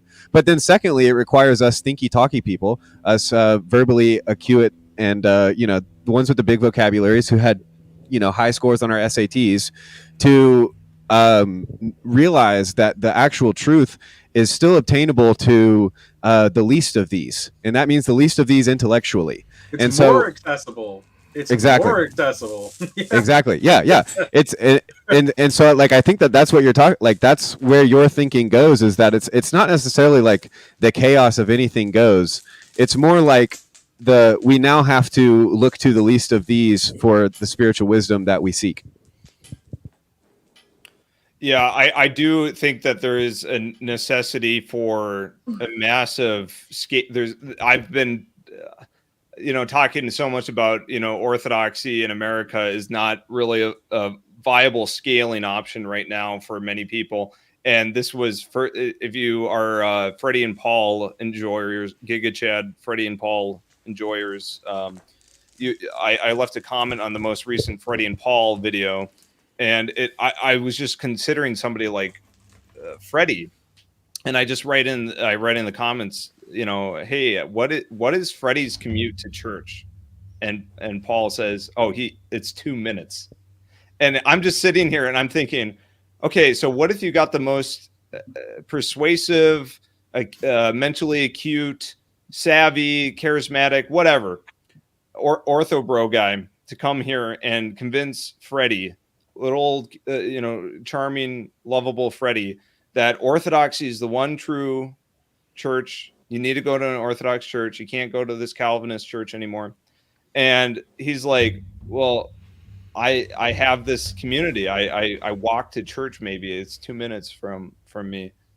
How in this digital age, how can somebody, like Freddie, like if Christianity works at all levels, right? It works for, the smallest child and the greatest theologian both can perceive God.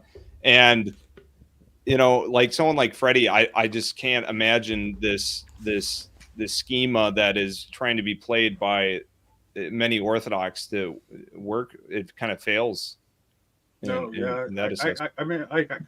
mentioned to Jonathan Pajot once that my friend Jordan Daniel Wood, well, there was a point. Oh yeah, he's a smart guy.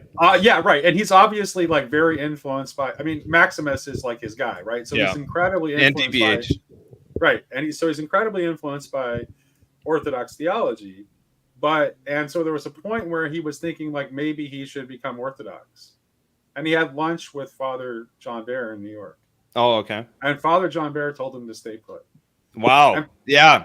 But Pajot, and a lot of people would be mad about that, but that was a wise thing to say. Pajot was kind of scandalized by that, but I think what John Bear said was actually really wise.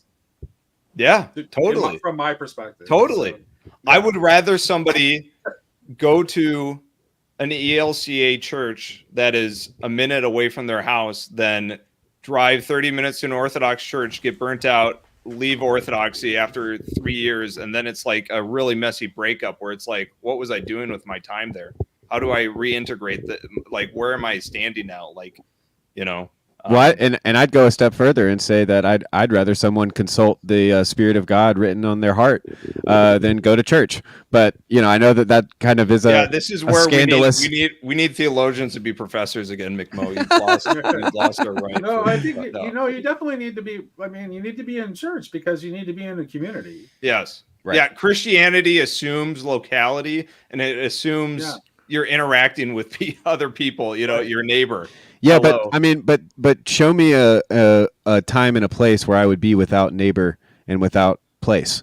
Yeah, like that's basically like saying I know. Look, man. I live in the town I live in. I don't even know my neighbor. Kitty corner from me, and we live in an age where we're so atomized. And like my hometown, I'll dox myself. New Prague, Minnesota.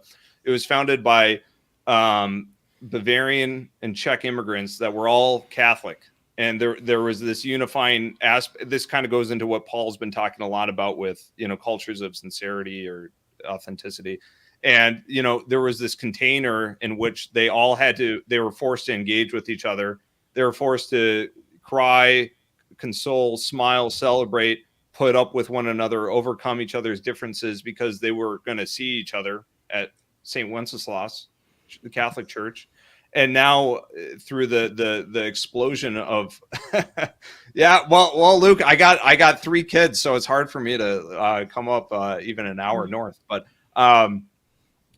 anyways, we're living in an age where we're so close to other people, but we're a million miles away because nothing can be. I guess a lot of this heavy lifting isn't assumed anymore because we're not going to the same churches, even family gatherings. Sorry, let me just say this. Even at family gatherings, it's like nothing's holding this family together other than a shared lineage to a person, whereas when I went, even 20 years ago, everyone was Lutheran. And there was this containing unit to it all. So. Well, at the same time, like nothing's holding this universe together except for the love of Christ for all of it. So like, I don't know, like I obviously I don't want to disagree with the like go to church thing because that is for particularly people who are in the meaning crisis and are looking for any rope that they can hold on to. It's like, yes, that is a great first spot. Sorry, go to church. You don't have kids, right? No, not yet. Yeah. And so I'm not trying to say that as a dig or something. But it's like this becomes a practicality problem when you have children in the mix and they need to interact with other people. They need to play with other people in bye, Sherry. No, I want to say something next. Oh, sorry. I thought you were waving bye. Sorry, my bad. Jump in.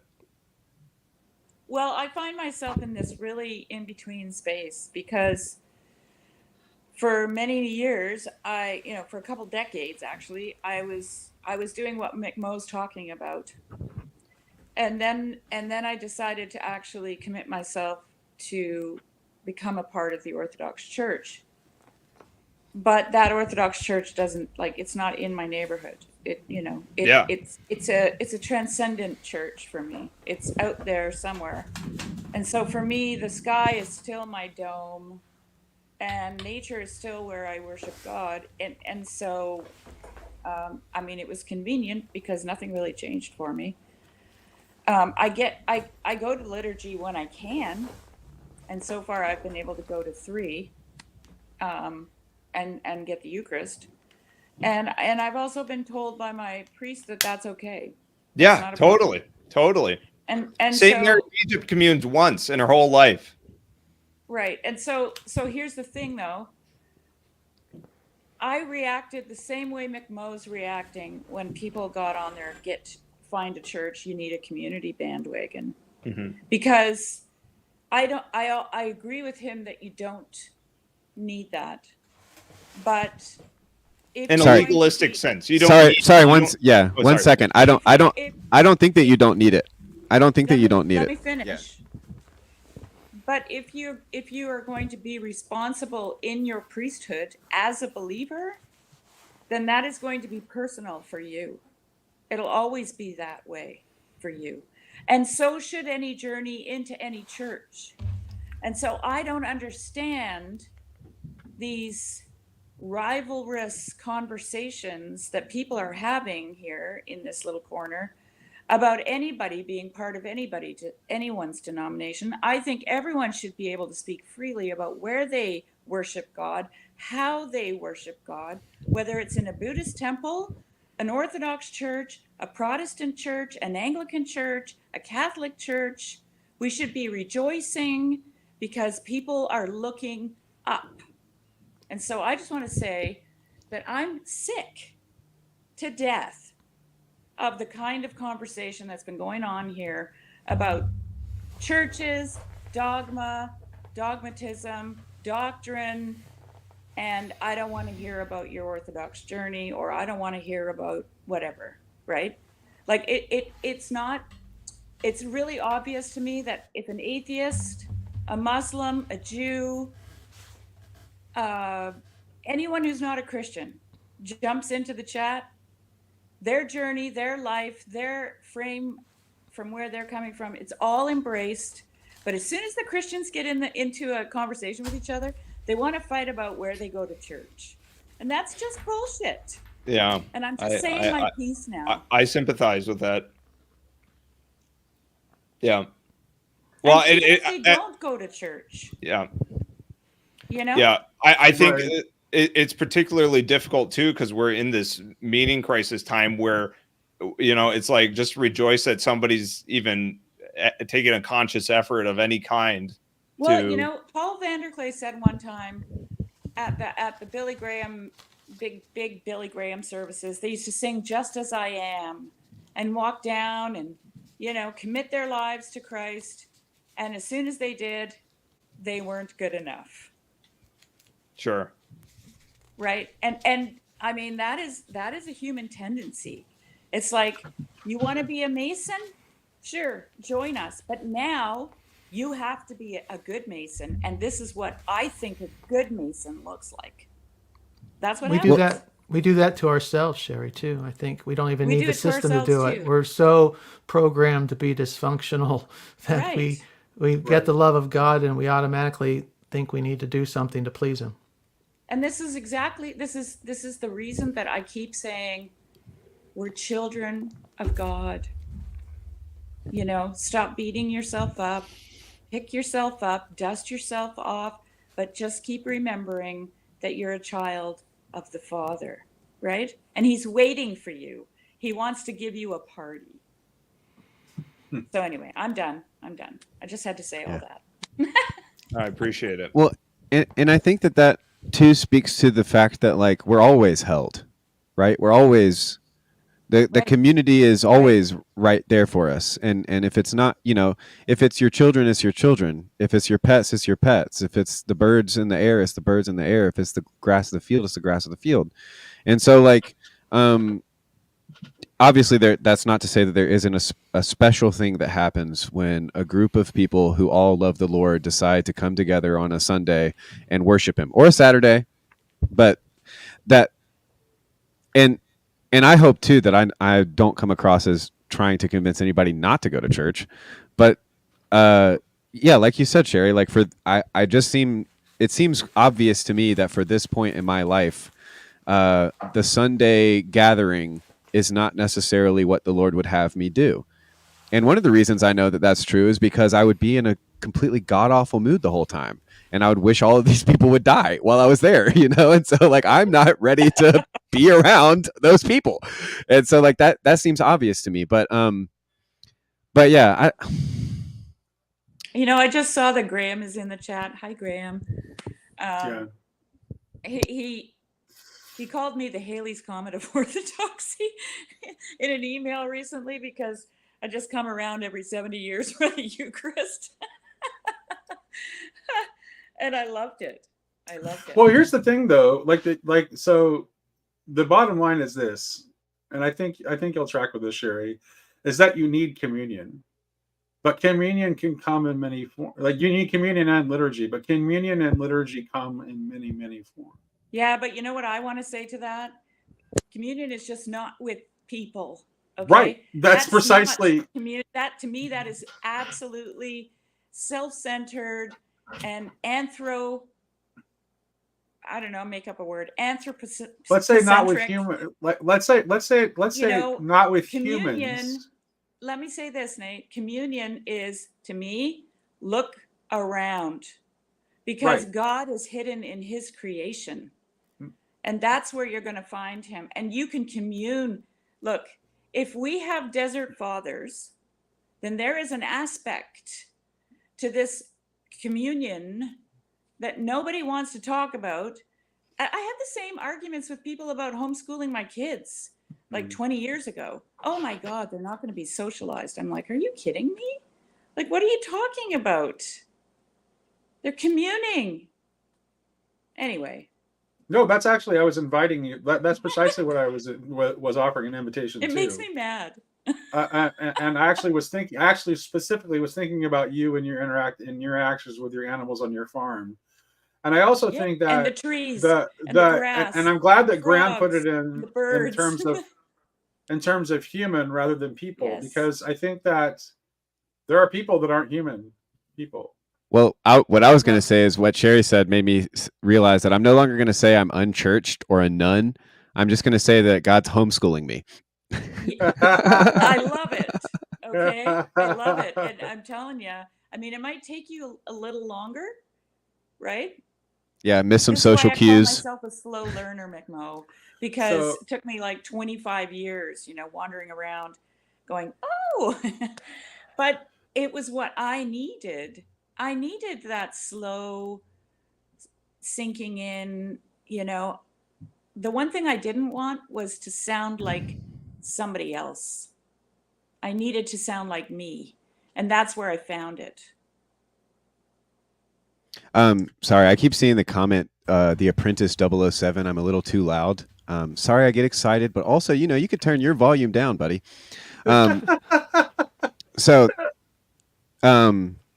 But yeah, Sherry, here's what I would love to ask you, Sherry, is like the hypothetical, if Sherry is on the church council and she is actually in charge of what goes on, and what kind of decisions need to be made in terms of like what the body actually does. Because that's what. Oh no, or did I lose I can still hear you guys. Oh, okay, maybe Sherry's surface went out, but yeah, that would be my question to like for myself too, which is basically the like. Oh, go ahead. I missed a whole bunch of that. All I heard was if Sherry was on the church council.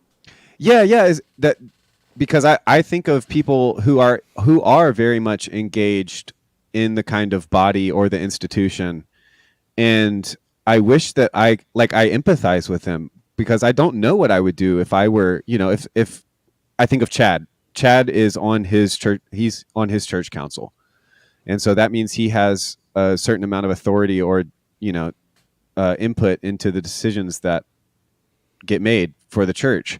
And like from my position as and there's a lot of people like that in the TLC or whatever, who are kind of like, they're a part of their church in a very substantial way. And with people like Jonathan Peugeot and PVK saying go to church, more and more of these people who have cleaned their room and who have become these like, responsible citizens are going to end up joining the church.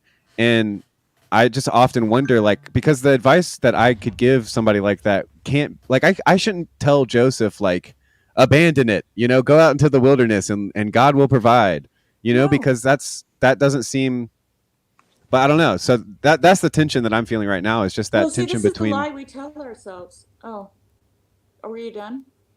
No, we're still going. We see your audio, but your video is stopped. Yeah, your video froze, Sherry. Just try turning it off and on again or something. Are you guys all there now? Can you hear me? We are here. Can you hear us? Okay, yeah. This is the lie that we tell ourselves. And I know for myself, I did the same thing to others. I thought that whatever I was doing, that they should do too, right? Because it was working for me.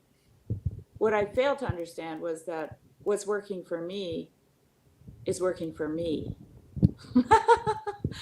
And that's an orthodox posture, Sherry. Pardon? that's an orthodox posture to understand that there's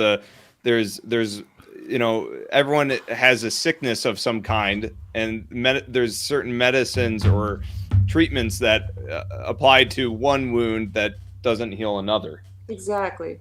Right. So we have to listen to the still small voice. Yeah. And we have to act out of our integrity, right? Out of that virginal space inside of us where God dwells. And we have to listen, and it's not going to look the same. It's just not for everybody. Well, I think that goes to who is our rabbi or discipler in this journey. I think we have to. It's ultimately the Lord, and I think we have to respect the work that the Lord is doing in each individual, and that's in that sense we are meta modern, because in the past there was always a program to follow and join, right? But you Sherry have a very unique personal story and history that needs to be addressed in your life right here and now that the Lord is working on. Whereas Joseph has another unique story and history, and the Lord is working on him and he's got to wrestle with the Lord in that way. And it's all God working in us. Even if none of this sinks in a way that makes us comfortable, I think God's happy. I think God's very content. I gotta run. With the I gotta work. go catch a plane. Yes, you do. Fly See you careful. guys. Be safe. Auf Wiedersehen. I was teasing you. Auf Wiedersehen. Have a happy flight. Gute Reise. So did we lose? Now, do you have McMo? Are you admitting this thing, or are we just flying? I think we're just flying without the captain now. Flying I think we're solo. autopilot. The problem is, I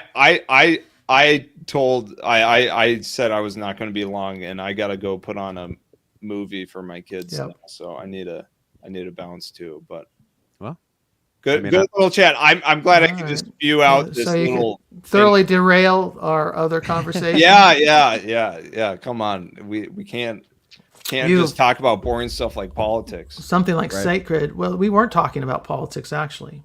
Yeah, true. Yeah. It had nothing to do with politics. It had to do with how to conduct yourself as a Christian in the modern state, which is quite relevant. Yeah. Well, if you're willing to venture into that territory, and I think a lot of people are afraid. Yeah, I would be willing to. What is it? To mediate a conversation between Lance and Mark for a few reasons. One is because I grew up very conservative, grew up listening to Rush Limbaugh, Glenn Beck, all of that stuff. So I know and love that side. Yeah, R.I.P. I gotta go. All right, see you guys. Thank you. Bye, Joseph. But I also, through art school and now living in Asheville, North Carolina,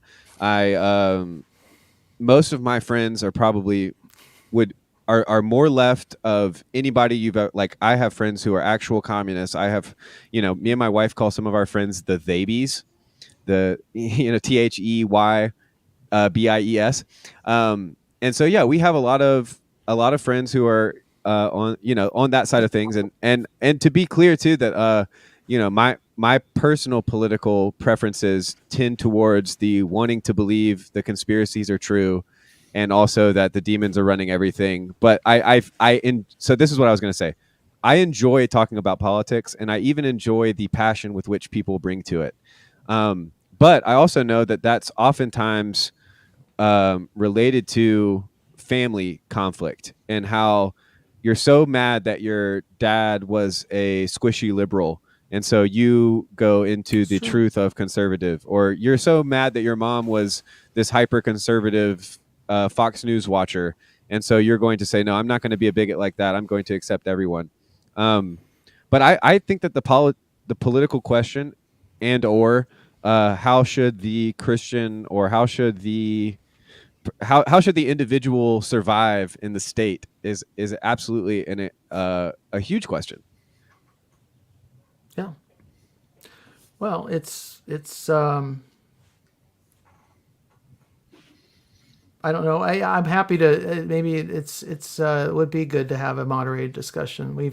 I've created this channel TLC Debates. I've not done anything with it yet. Paul encouraged me to do it, so I've got it. If you want to, we can I throw you admin privileges and all that and whatever. Let's just do it now. Let's just do it now. I don't have time, unfortunately. My wife is home, and I really feel bad leaving her alone. Well, and I probably should come in somewhat prepared.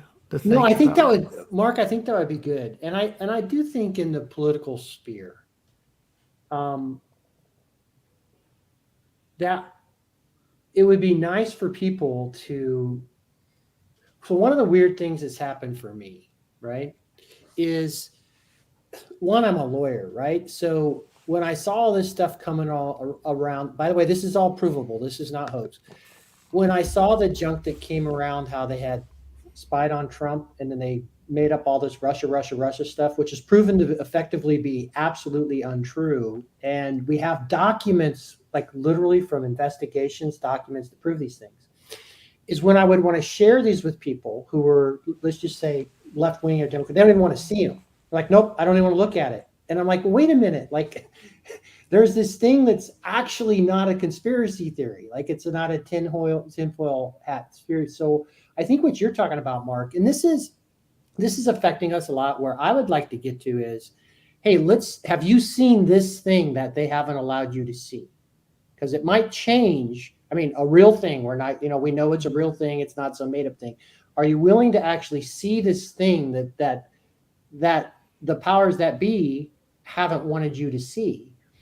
And I am actually very anti-Washington Republican and Washington Democrat. I'm very anti. I was a card-carrying conservative, and now I would like to see the Republican establishment absolutely shuttered to the gates of hell and destroyed. But I also think that about like the what's happened to the Democratic leadership in Washington and so on and stuff too. But some of these hot button issues, there actually is, you can glean based on, like, can we agree that we're at least going to see this video or see this thing and maybe open our eyes to this? Because where I'm really at is right now, people are living within these silos and they only see certain things and then they get locked down in them. And I would like to, through Dialogos, open up kind of, hey, there's this thing that exists out here that's maybe much different than what the paradigm would be. And so, for example, and I would just say this, Mark, like when people would say, and fine, even if I would say there was an insurrection, I'd say, well, what about in Minneapolis where they bombed out a police station and took that over? Mm-hmm. What about Portland where they did the same thing? And on our TV screens, they were saying these are mostly peaceful protests, while we're literally seeing violent aggression from a left-wing side against things, and those things aren't allowed to be talked about. Yeah. Okay. I'm going to stop you right there because all of the lefty side of me was extremely triggered by what you said. Even though this is so hard to talk about because we have left and right, and also we have left brain and right brain, and they don't match and all of that stuff. But I wonder if you're, I don't know. So I wonder if you're taking the right tact on this, Lance, because it's kind of like coming from it at the place of like, these things can be proven. And then the almost like the what about, like what about George Floyd? What about that not being the most clear-cut case? What about Black Lives Matter funneling money? What about them's not going to get us there? No, I totally agree. Right. Yeah. Because the other side can say, yeah, but there's this thing, and this is where I knew that you would say that. Like, I'm not thinking that you're just like, trying to do the simple thing. But there is this weird thing that happens whenever we start talking about politics. I feel myself kind of sinking in to those base kind of like NPR versus Ben Shapiro talking points, right? And they both piss me off depending on the type of day I've had and who I've been hanging out with that day, but like what is it in that? And I think it has to do with the fact that if I were to see things the way that you are seeing them right now, Lance, that would make so this is sorry, lots of things are coming. So one is I'm making a mental image of you in my head and what you believe, And some of that is from what you've said, and some of that is how what you have said has connected you to this other group of people in my mind, right? Whether that be untrustworthy lawyers, or whether it be right-wing conspiracy nuts who are telling me what the truth of the matter is, even though we have all these institutions saying the opposite. But then I also think of it on the other side, whereas how in the world am I supposed to make any type of political decision? Why, you guys are both older than me, so it's why on earth should I be politically involved whatsoever if all that I see in front of me is two paths diverting in a wood, where on the one side I can wear sweater vests and be the life of the cocktail party because of my intersectionality and the ways in which I can kind of talk that talk, or I have the I can go down the route of buying a boat and just waving the American flag and cracking open a cold one, and so how do we get out of that kind of it was either an insurrection or it was a complete conspiracy by the Dems to make Trump look bad? I think something's happening. Here's what I'm highly encouraged about. We have people like Joe Rogan, Weinstein, Brand, RFK Jr. There's this massive amount of people that from all sorts of different political leanings, right, that are looking at this thing and going, wait a minute, the information we're getting is untrustworthy. And the thing that I like, everyone you've mentioned, Lance, is relatively marginal, including Rogan. He's not a politically mainstream person, and he doesn't have a great deal of political. I'm talking about people. We're talking a nation of 330, 340 million people. But what I would mean by that is he'd always voted Democrat his whole life, for example, right? He grew up in Boston, and he was kind of a Boston Democrat and left-leaning and liberal. He's described himself as that, right? I think RFK Jr. is definitely marginal at this point. And so people see the fact that you would consider them marginal, which is really interesting. His whole family is called him marginal. Right? Yeah. No, I want to agree with Mark on this, Lance. That I think that you're missing there's a huge subset of people who cannot imagine what it would be like to think that Trump should be president. They can't imagine it.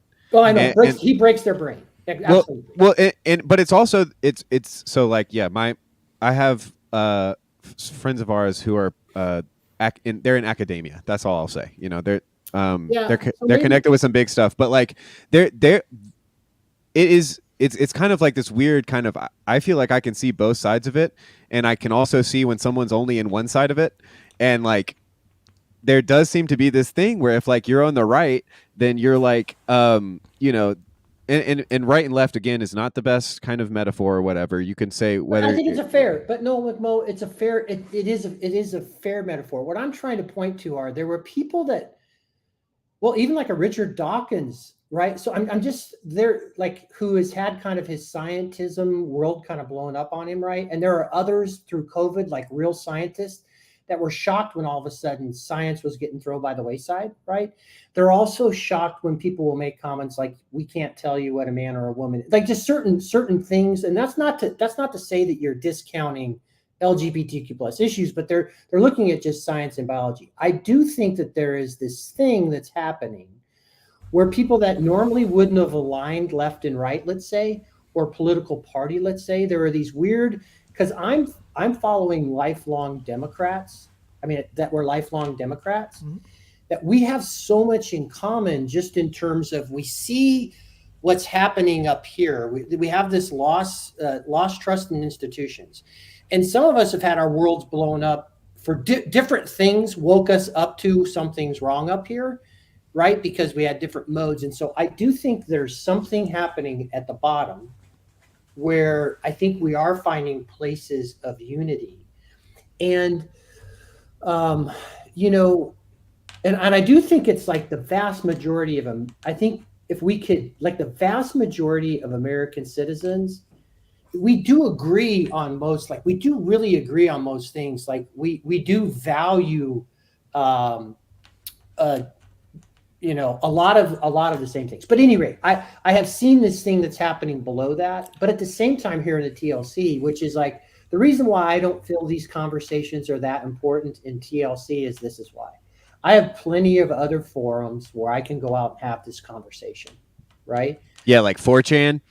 Or wherever. You can go anywhere. Where left wing, right wing, there's plenty of places where you no, yeah, but there's plenty of places where you can have this conversation. Yeah. If you want to talk politics, go to Truth Social. Lance, let me ask you something. Here. Yeah. Okay. Do you believe in the concept? Do you agree with Steve Bannon about the idea of what he calls the deep state? Does it exist? Yeah. I go back to yes. I believe there's. You believe there's a deep state? Yes. What's the difference between the deep state and the rule of law? And you're as a lawyer, you're sworn to uphold it. Yes. Some of us uphold it more than others, but we'll go with. Let's just say you well, if you're a Christian, you must take your vows seriously. Yes. You would hope so. Yes. So what's the difference between a deep state and the rule of law? The rule of law before we had a deep state, like when Eisenhower warned. Let me answer. Okay. When Eisenhower warned about the rise of the military industrial complex, right? Mm-hmm. When we look at these large CIA, all this other stuff, which are prone to psyops and everything else, when they have too much power. And we can see certain power being exerted, which I think breaks the rule of law. So do I think that we have out of control governmental agencies, a deep state? Have I seen, could I provide you evidence with that? Of course. Now, here's the flip side of that. We have tens of thousands of amazing FBI agents, CIA folks, whatever. There are really good people in any organization. I think at the leadership level, we've seen I would love to see most of the CIA and FBI disbanded at this point, and have very few people who are actually focused on certain things. Like when Snowden exposed that they were actually spying on us. I'm still hoping for a big CIA or FBI check to spy on the TLC. So yes, do I believe there's a what Snowden exposed? Let's be clear. What Snowden exposed was that they were spying on quote unquote spying on actors outside non-citizens who had interactions with. There was leakage, right? You had overlapping communications between. Targets of intelligence outside the United States, and where you had some crossover spying, so to speak, where entered into American territory on American citizens, was when American citizens engaged with these foreign agents. So it was not a scheme. And they were spying on American citizens' communication. But you're going to get American. The capability is built in, but it doesn't mean they were actively targeting innocent Americans. Americans may have slipped into the circle inadvertently by engaging with, say, a charitable nonprofit that was funneling money to Al Qaeda. And they ended up getting, quote, spied on. Well, yeah, but welcome to the modern world. Right. So for a certain type of person, Mark, they'll hear you say that and they'll think, yeah, well, they'll lose their mind. It's like Finding Nemo, when all the fish are in the net, it's like, it doesn't make sense necessarily to say like, oh, the government's targeting me, or like the fisherman is targeting me. They don't want the net. They don't want any net. Well, and the problem is no net, no defense. We live in. Go ahead.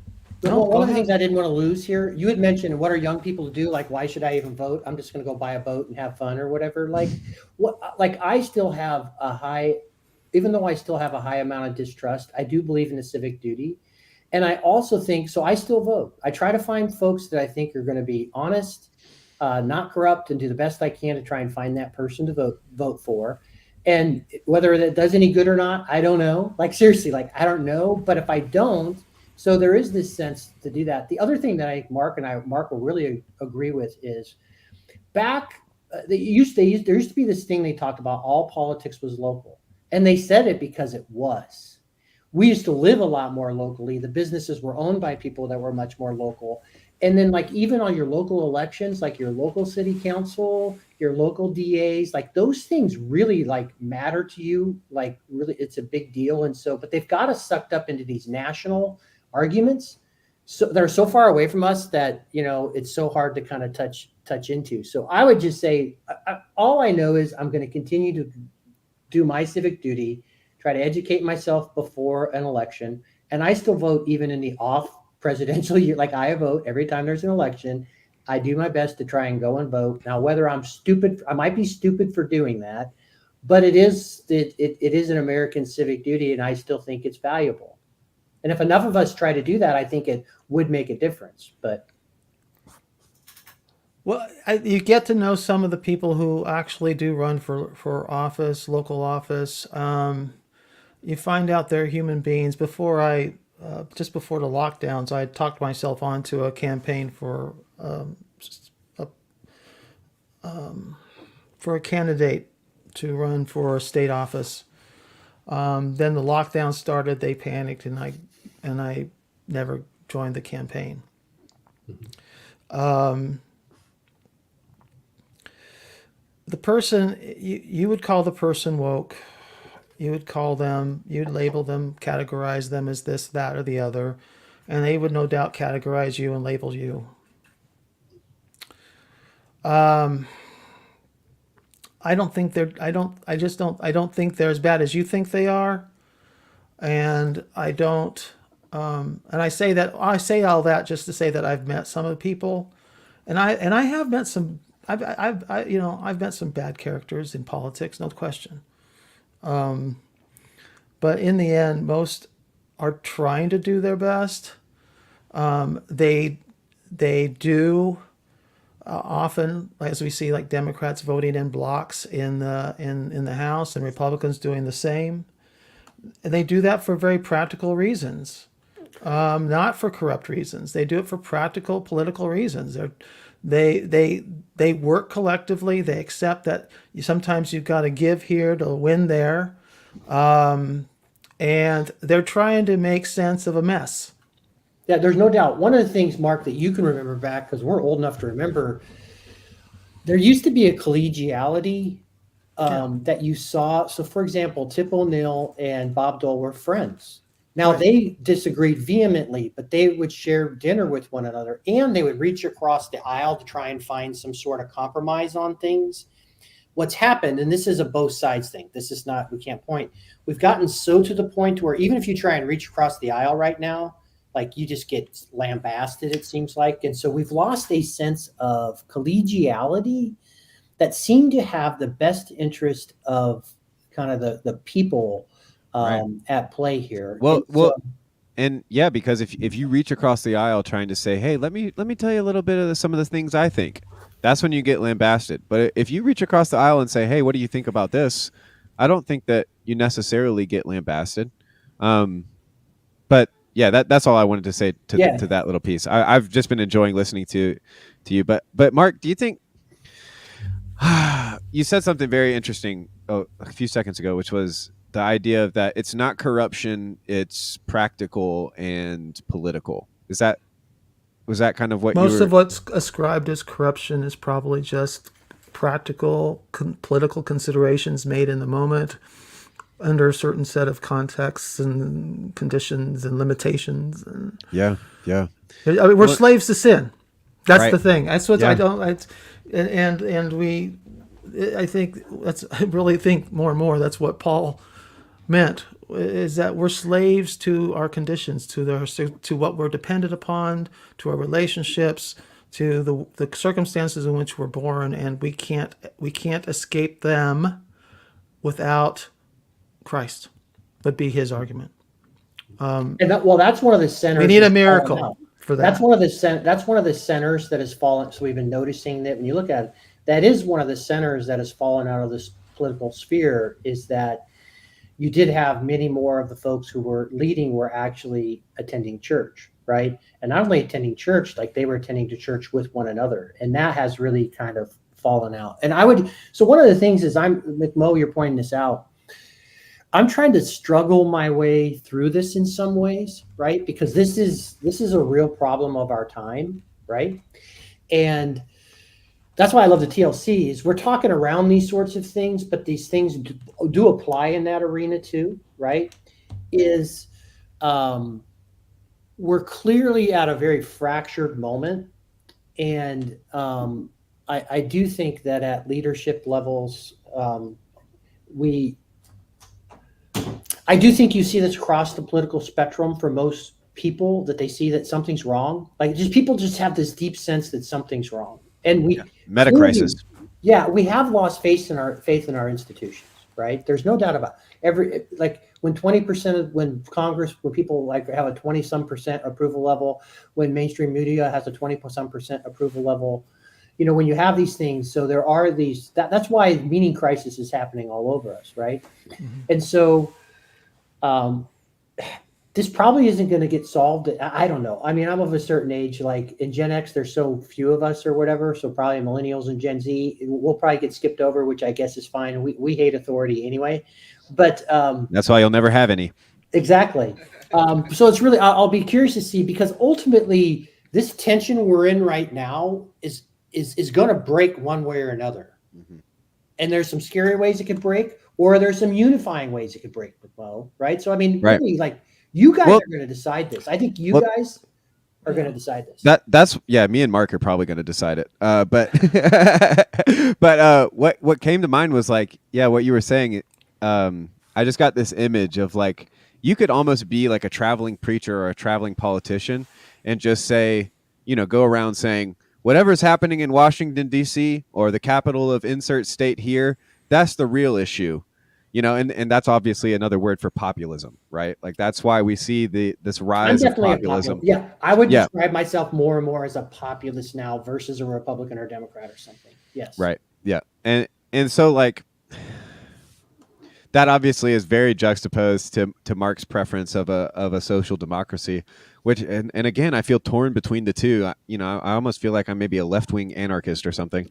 But it's there does seem to be this kind of universal hatred for the quote unquote man, and if you're on the left, the man is sometimes literally the man. It's a white cis man.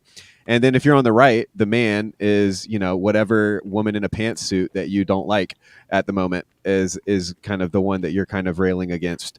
And so I feel like there's this way in which everything political can turn into this conversation of what we hate most about the world right now.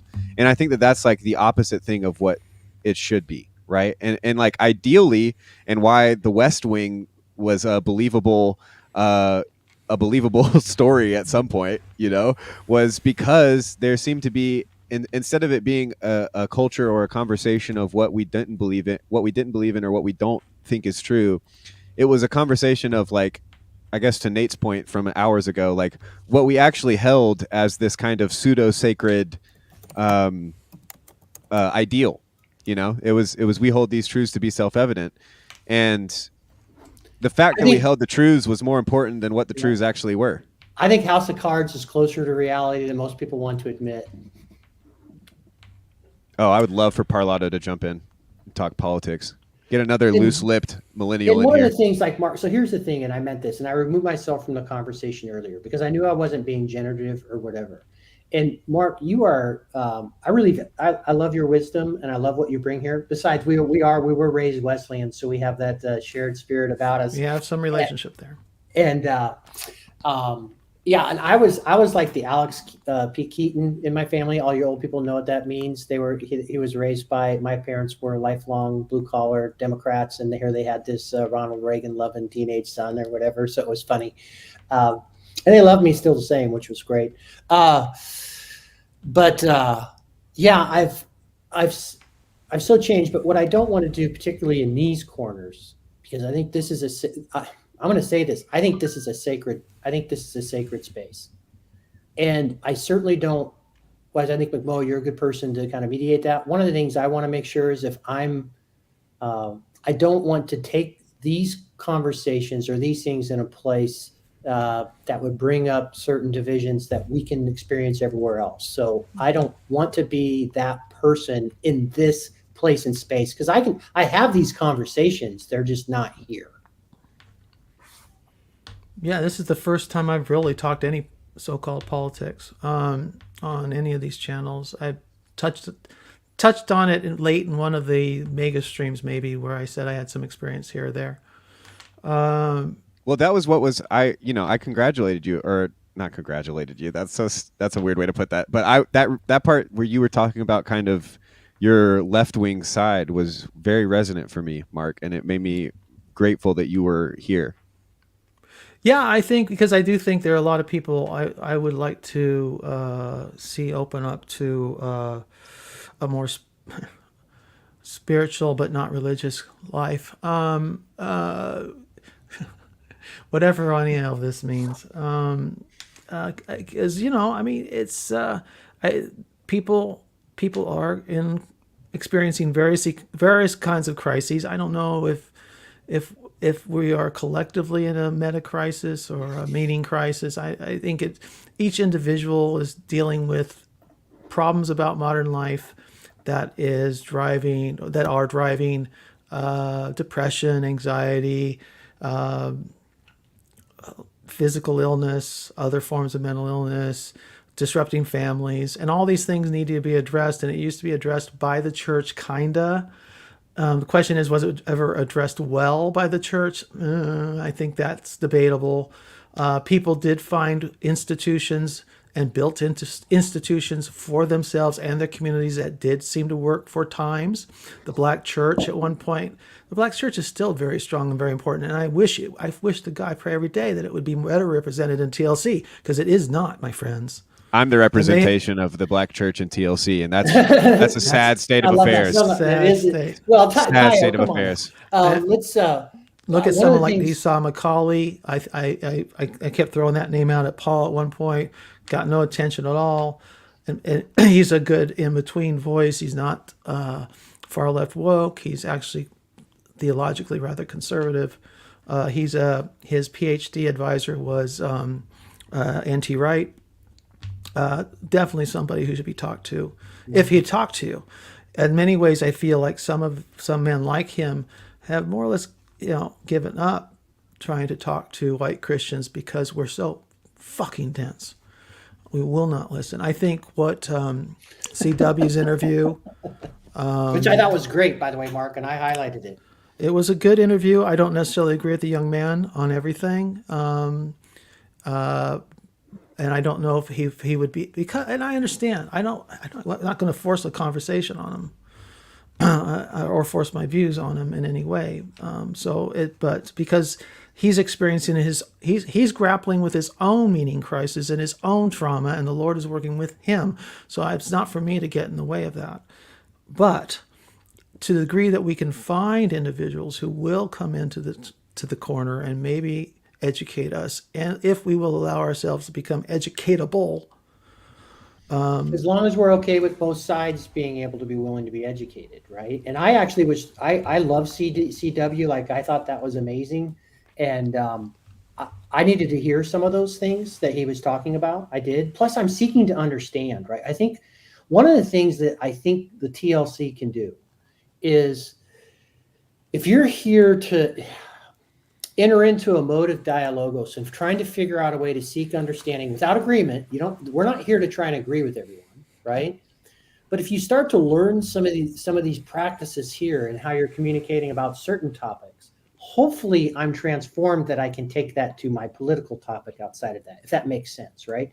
Maybe I learned that I can open my mind up to hearing views, like you mentioned, McMo. As soon as someone started talking, it made you feel a certain way, like.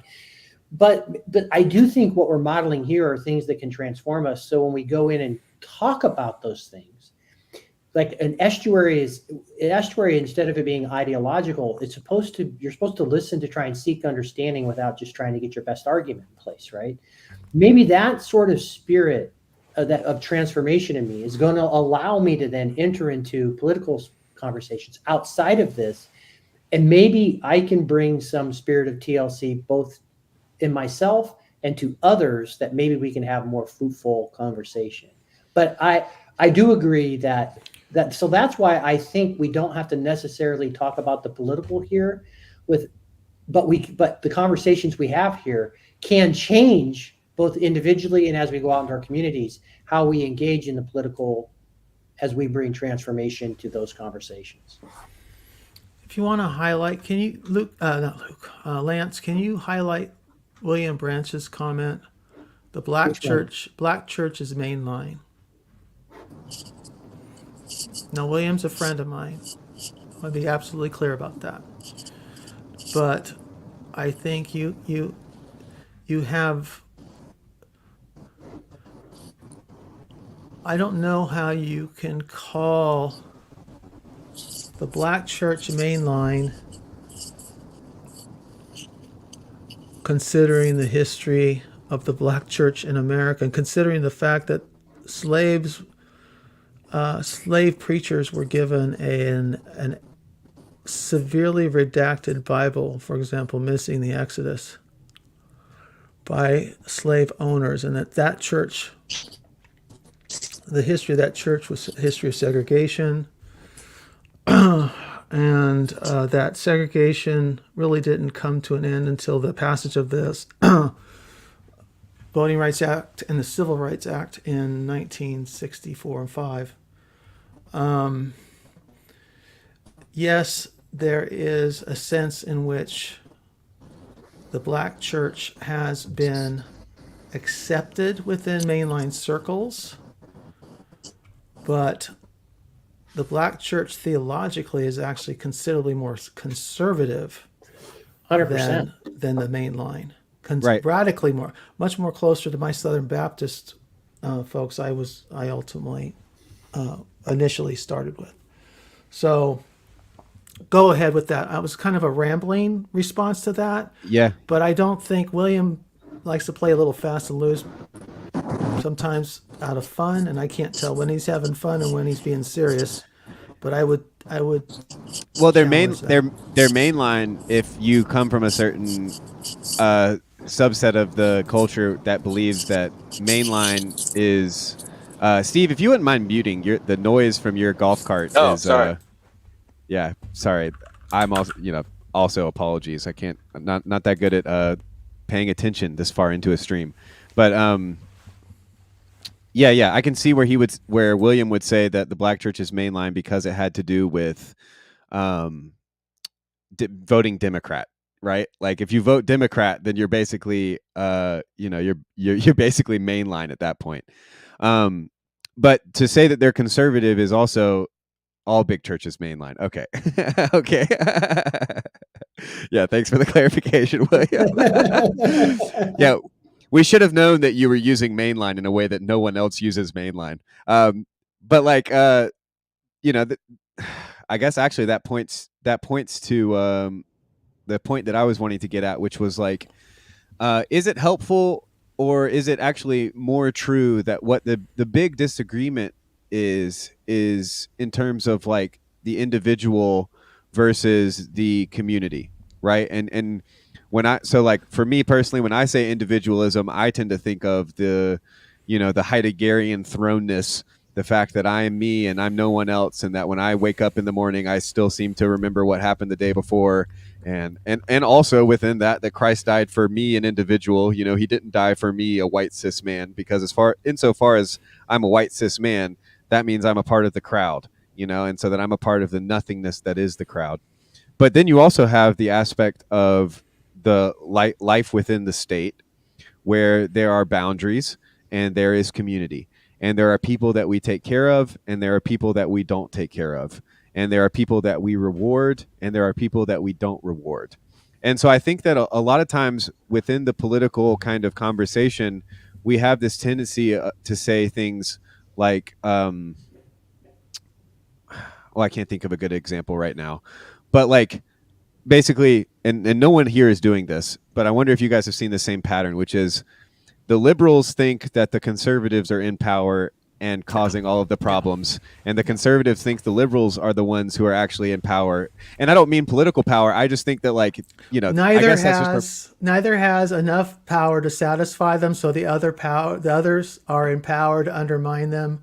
And so they have this, it's a kind of inverted confirmation bias. I'm not getting my way, so I must not be in power. It must be the damn liberals. And it's when in fact it's, well, look at this. This is something, one thing I found very encouraging. I'm not worried about, God bless him.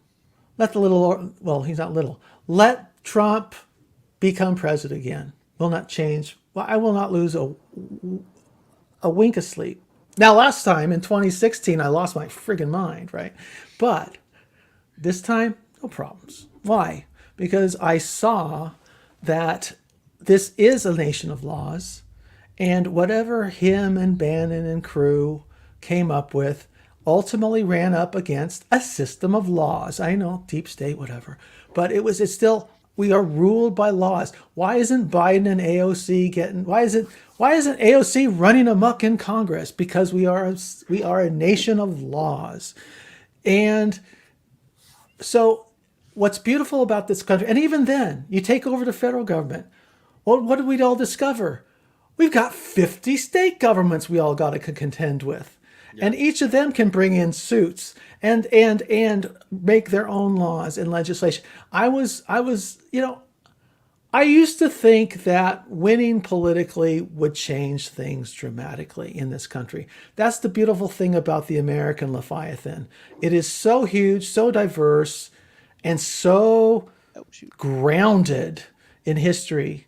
I think not even one generation can ultimately change its course short of a major catastrophe like World War II, or something like that. Can I push back a little bit in the sense that I don't think that the reason for you to be at peace should be the belief that we're a nation of laws.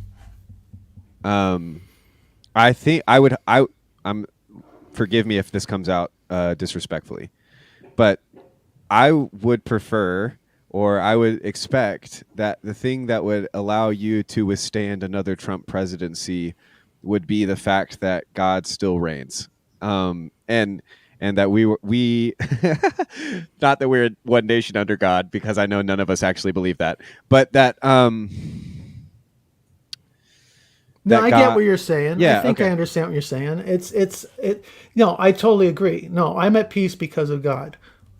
In fact, I was the ultimate crisis that led to me coming back to the church was partly I was frustrated with life. I was frustrated with politics. I felt, in fact, I'd had a conversation with a young member of my extended family. He said, "How do you feel?" I feel completely out of place in the world. I don't belong anywhere anymore. And because the whole politics thing had collapsed, my sense of allegiance is, I think that it was the George Floyd riots combined with January 6th and everything else. Just my meaning crisis was, I don't fit in anymore. Mm-hmm. So what do? Do I just die, or do I go play golf and wait for the whole thing to burn up or whatever? And what happened in my case was back to my weirdo spiritual mystical experiences. I one day in late 2022, I went into a kind of, I would call it hypomanic state, but I went into a visionary state. The world around me went black. I mean, this literally happened in my head. The space around me became entirely engulfed in black, and off to my left appeared a large white cross. And out of just a state of total frustration, I automatically just said it. I said, "You take it. Just you take it," because I was so frustrated. Everything, family, politics, all of it. Just you take it. And in that moment, it's like I felt a wind pass through my body. Okay? Like every cell of my body was just fluttered through with wind. And was that the Holy Spirit? Well, I mean, That's how I took it. Literally asking. Literally asking. That's how I took it. I said, well, that caught me off guard. I was blown away. I thought, it wasn't that I wasn't. I've been in the Bible. I've been this and that. I tried to think my way through it.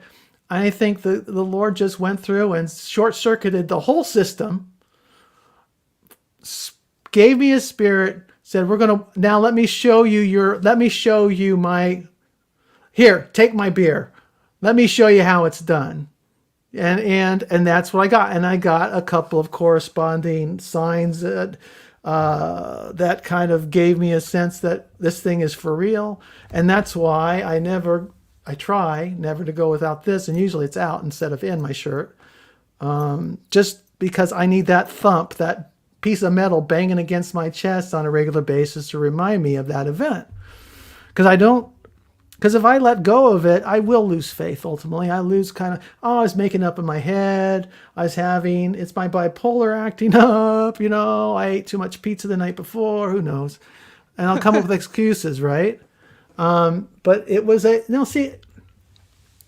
what does any of that have to do with politics? Well, what it did for me was allowed me to let go of politics in a sense. I can, instead of thinking I have to fight Lance tooth and claw, to make some incremental gain legislatively, I now can let that go and find fellowship. And I'm finding fellowship with a lot of people I normally wouldn't have because of all of that. But that was 2.5 years ago now. But and so here's where you and I are the same, Mark, for maybe different reasons. And I shared when we met with Clara, one of the idols I needed to have smashed was my ideal of the United States of America, that I believe that we could vote and our votes be counted and we wouldn't have certain actors and things move. And then all of a sudden I needed to have that shattered. What I found out for me, what is really healthy is me participating in TLC conversations and what the people hear helps me out more spiritually. It's the place where I can focus my attention, right? I can then take these learnings and hopefully become a better husband, a better parent, all those sorts of things that could happen here. And so, that's a thing that you and I share in agreement. And the other thing was, like I saw earlier, where I could tell I wasn't being generative or productive when we first had this conversation. And so I removed myself, not because I didn't want to keep fighting and whatever, because I'm a fighter. Like I definitely would have sat here and went toe to toe. But what I realized is I'm not adding anything right here, right now. It's going to, be productive or fruitful. And you very easily pulled off too, Mark. Like we had the thing. That's what I love about this space, to where there is a time for dialogus, but there's also a time to just say, now it's not the time for that conversation.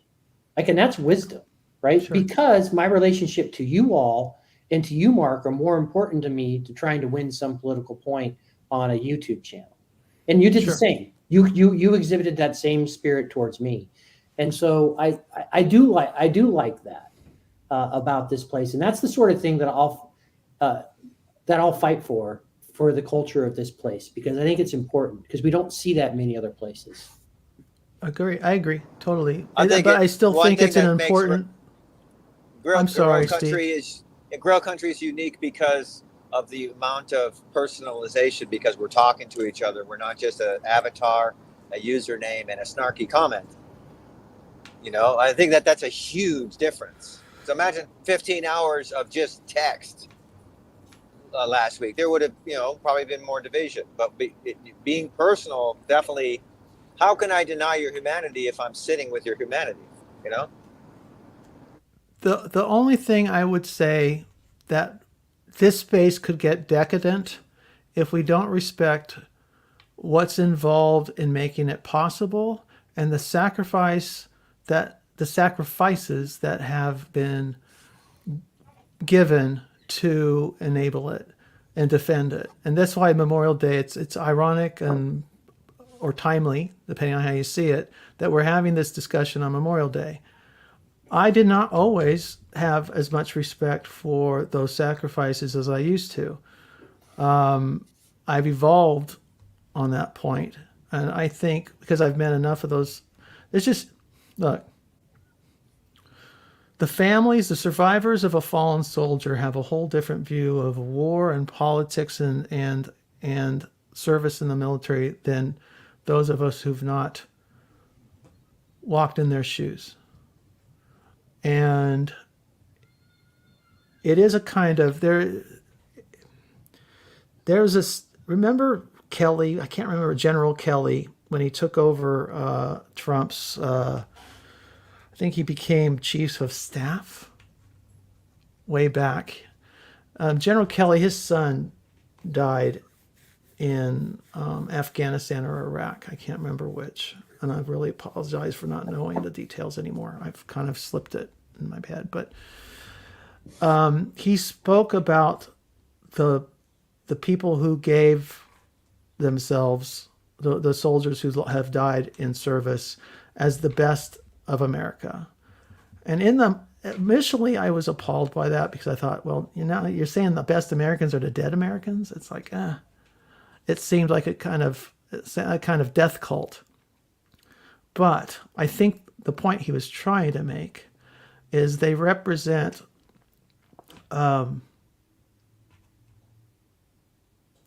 it's a kind of respect. It's a respect for the people who gave everything, not to enjoy it for themselves, but for us. In that sense, they are a kind of embodiment of Christ. It's hard to imagine soldiers doing soldierly things, doing the work of Christ, but I think that is not hard to imagine for conservative people, Mark. That is like, but I'm not a conservative, right? Remember, right? So I'm saying that I'm within that context, and I really, really, really think it's important for us to at least cultivate that to some degree in that respect. That we not be flippant about. Our job is to I feel as a citizen, but as also as a Christian, our responsibility is to preserve the work of their sacrifice to the degree to which we can purify it. Great. This is why I'm pro revival and all that. But we can't be just tearing things down and celebrating it or making snide quips about the system and okay, I'll stop there. McMo, am I communicating, Lance? My whatever. I think so. I think that you're pointing to kind of this kind of contradiction at the heart of maybe patriotism writ large, which is this idea. Yeah, it's like maybe there's two ways to be a patriot. One is to love your country so much that you try to make everybody in your country like you. And then the other way to be a patriot is to die so that everybody in your country can basically be who they're meant to be, regardless if that's kind of, to your preferences or not. And so that kind of fundamental sacrifice of your preferences, I think, is why Memorial Day is such a huge, is a big deal.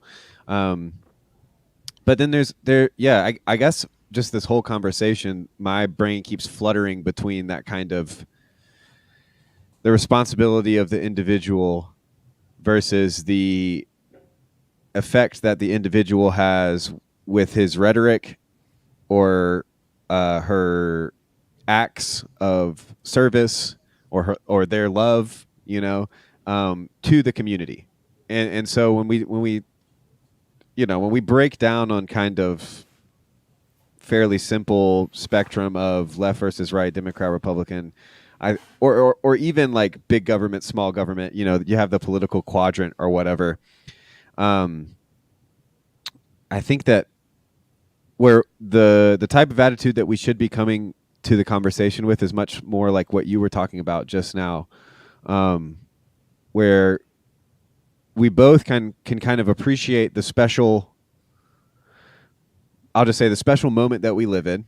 It's like at risk of sounding too much like I'm proud to be an American, where at least I know I'm free. But at the same time, where we have that responsibility of, you know, and I think of Cornell West, and I think of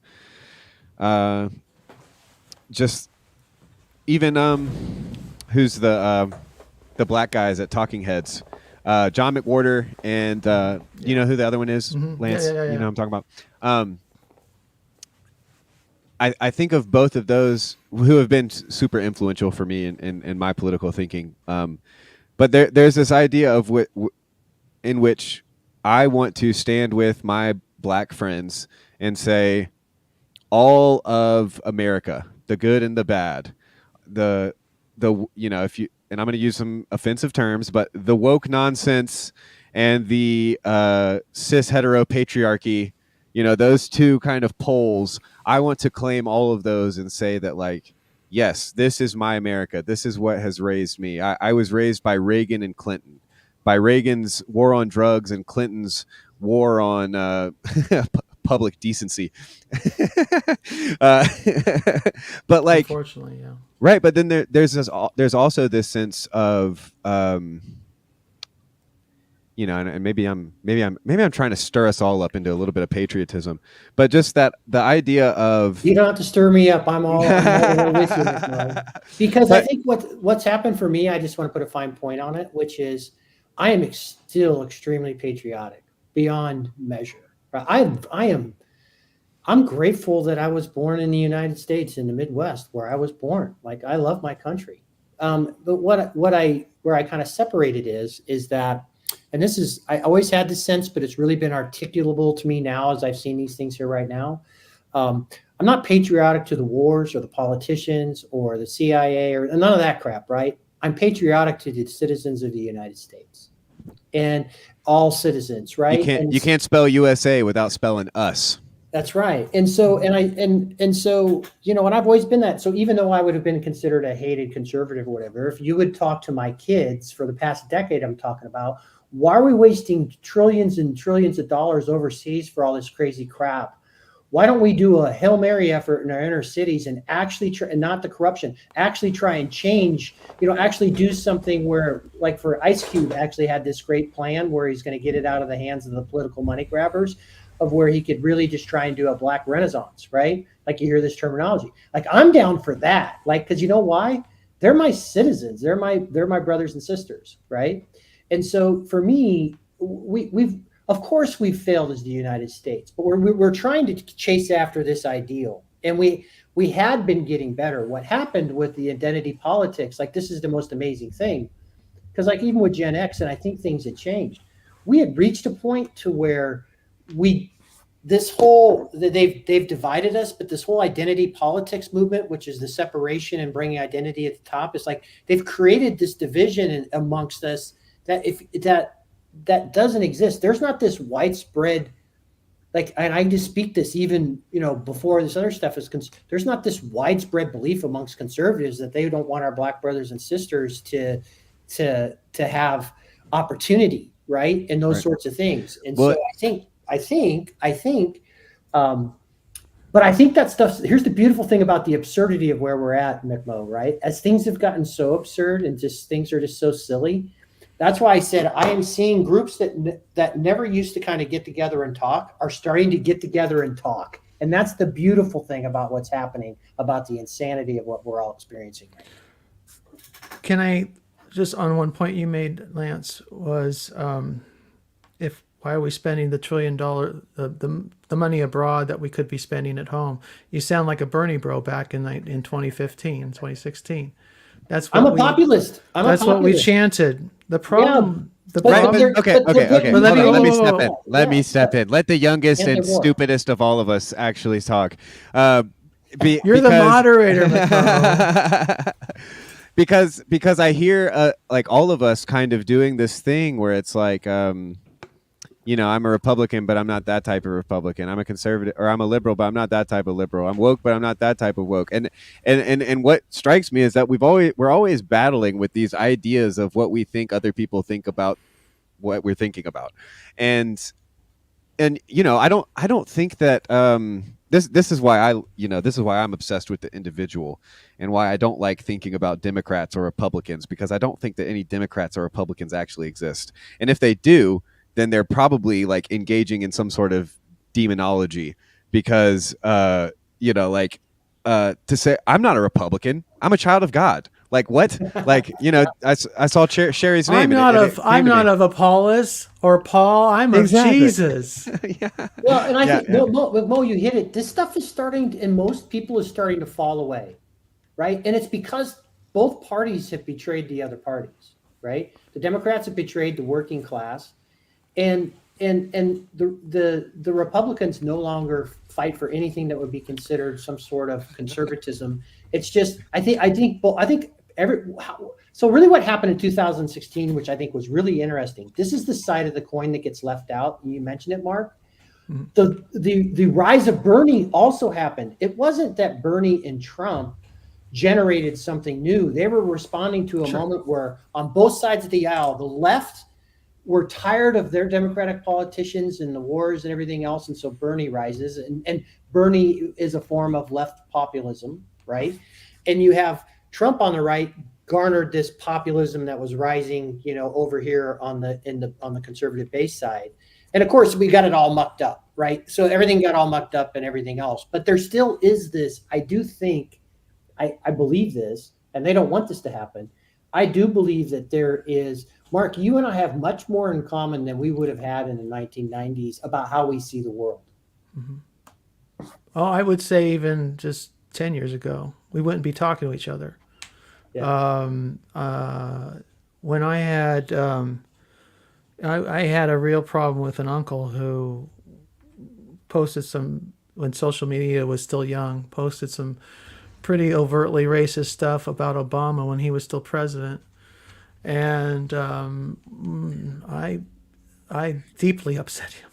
Mark, it is crazy to me that I might have more experience with racist family members than you. It's like a family member being racist. Like that's just growing up in the South, dude. it was pretty wild. But anyway, back to this thing. I agree. We're talking, Lance, where we were before we wouldn't, and I think we can thank our Moses, Paul Vanderklay, for that, helping that happen. And I hope we aren't guilty of building any golden calves when he's away. But McMo doesn't mind building a couple golden calves. It's fun. He's as long as we don't one. worship him. Yeah. The thing back to this, why we don't spend money the way we would like to spend money at home, because we are. And this is the conclusion I came to, and it arrived to me slowly. Obama drew his red line in the sand in 2013 and then backed down. I was part of the contingent of libs who were demanding that he not engage Russia in Syria and keep us out of that horrible war, right? Well, here's the problem. Is one thing led to another, and I think what I learned is that the reason why we need to be engaged abroad is because we have no choice but to be engaged abroad.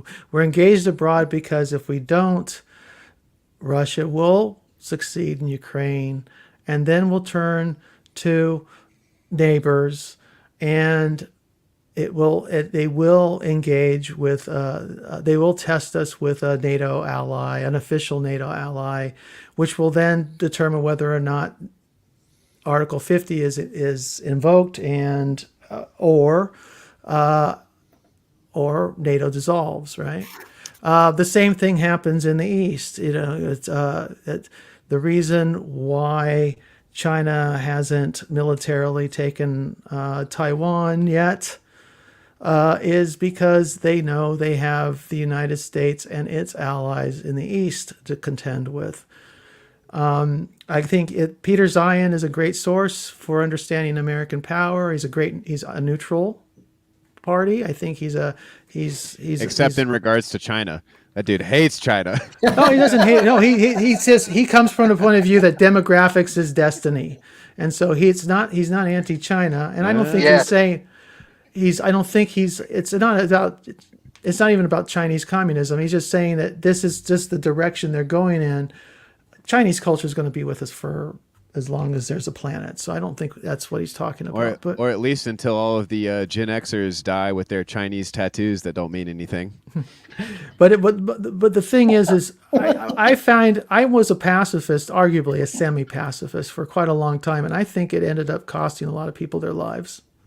I think that position, I think the Syrian civil war did not have to be as bad as it was.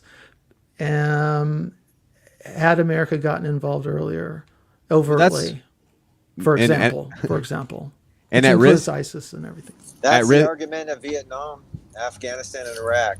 You know. Well, have. I don't think we know. Is basically what that was only the point I wanted to make. Fair enough. And the reason I turned the mic back on is this reminds me. A couple days ago, we were talking about conquering the Roman Empire was done through repentance, not through the sword, not through like becoming a Roman senator, you know. And I think like Trump versus Obama, in my opinion, it looks to me like it's like what color wallpaper you've got over the same exact thing. Yeah. And maybe it's not. There are like policies at the margins that we can really be passionate about and get bent out of shape about. But in the grand scheme of things, nothing really changes, especially not me. And I feel like the thing that probably is most harmful to like crazy politicians who are trying to steal everything they have from us and will destroy anything in order to get what they want, or at least like to get a little bit of what they want, and then there's giant powers behind them getting like a whole lot. Is the thing that they want to prevent the most is for us to just repent and be like, you know, I don't care if you can have that book in the library, you know. As for me and my house, we will worship the Lord. And because then it's like, well, how can they whip up a frenzy so that we'll support policies that like screw everything up? That's my theory. But as far as like American politics, but I don't think they're trying to screw everything up. You've not proven that's their intent. It may be the result of historical forces and economic forces. Chew off an arm to achieve a goal is my point, and maybe so. It's not like they're. I don't believe that they're inherently evil, trying to destroy us. And Mark, destruction is what happens when I'm full of greed, when I'm full of pride, when I'm in denial about my sins. That's what I do to my life. And, you know, if you have a society, you know, like if this chat was full of people who were willing to sacrifice anything and everything and everybody to get what they wanted in the short term, would be the same. And I think like that's what's exciting about someone like me, a fucking atheist who's now not an atheist anymore, very interested in me repenting, me being holy. It's like, thank God I'm not the only one, you know. Even Richard Dawkins wouldn't even mock me anymore for this, you know. Yeah. So I'm hopeful, and I don't care who cheats, who the CIA allows to cheat to win the next election. I don't care. And I think so two things very important to remember is like one man's arm to sacrifice is another man's fingernail, you know. It's like I'll clip my fingernails all day and that's fine to me, but like, you know, somebody else might consider that a grievous sacrifice. You know, some people would sacrifice their children to be famous, and some people would die for their children, kind of a thing. And but then the second thing is that I do think that it's very important to not kind of put this one-to-one relationship between atheism and liberalism and conservatism with Christianity.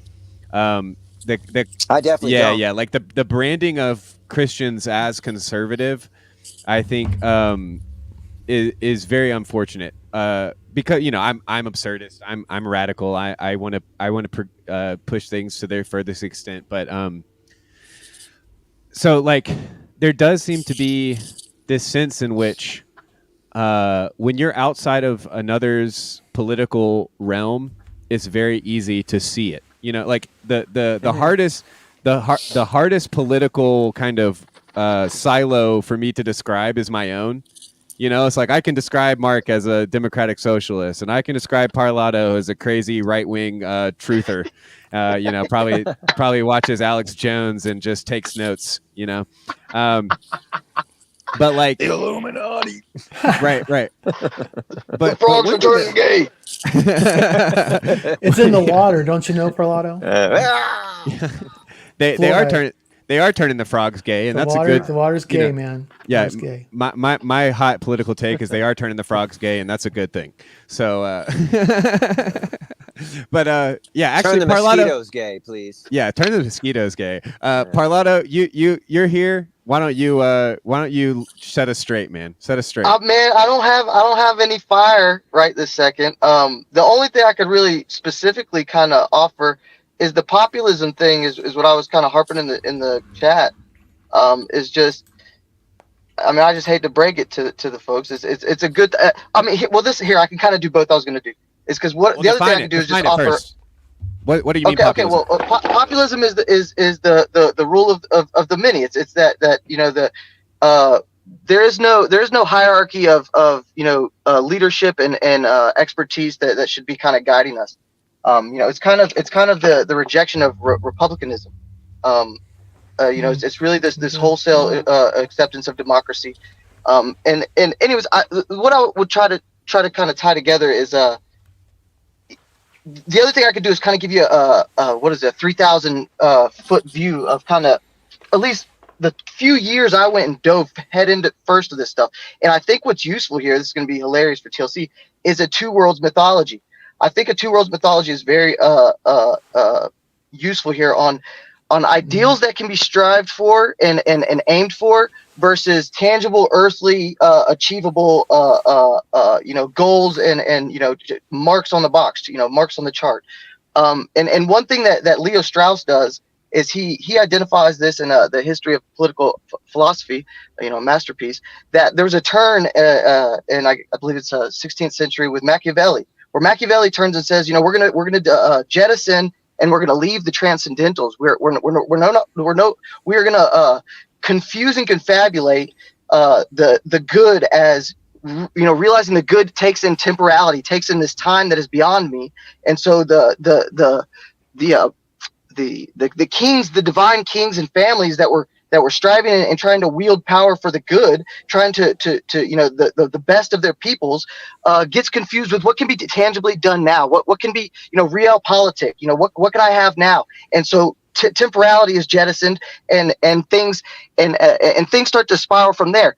So what I would say is that there's a great Christian moral underneath populism that is egalitarian, that everybody has a right, and to that degree I agree. But when it comes down to calculus, when it comes down to becoming, what I was gonna poke at Lance for, because he's mentioned his competitiveness, and I have that. In spades.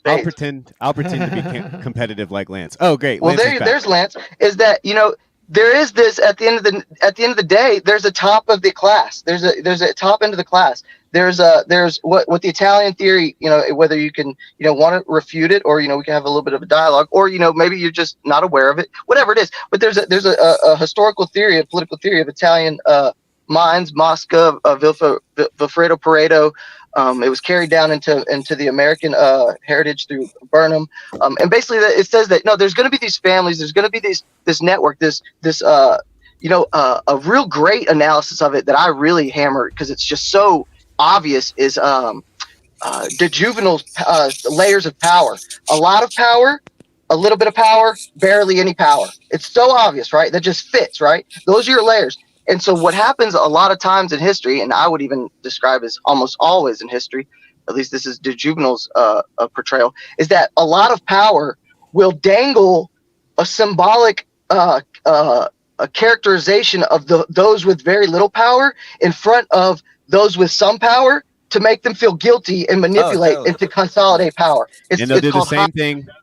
They do the same thing with a little bit of power to those with no power, right? Yes. And so it's called the technical the technical notion he describes is called the high and the low versus the middle. And so whatever amount of power that had a chance to battle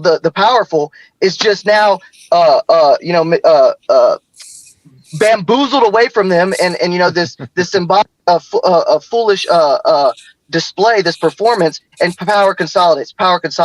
Now here's where you don't want to get tripped up, is you don't want to get tripped up in the technicalities of how power represents itself to the human perception, whether it's democracy, whether it's monarchy. What you want to notice is how is power affecting your life? How is power being able to be held accountable? These are the things that through the human experience that we can kind of gauge and interface with this, supreme, excuse my word, I want to be careful, not supreme, but this ubiquitous, transcendental, abstraction that is power.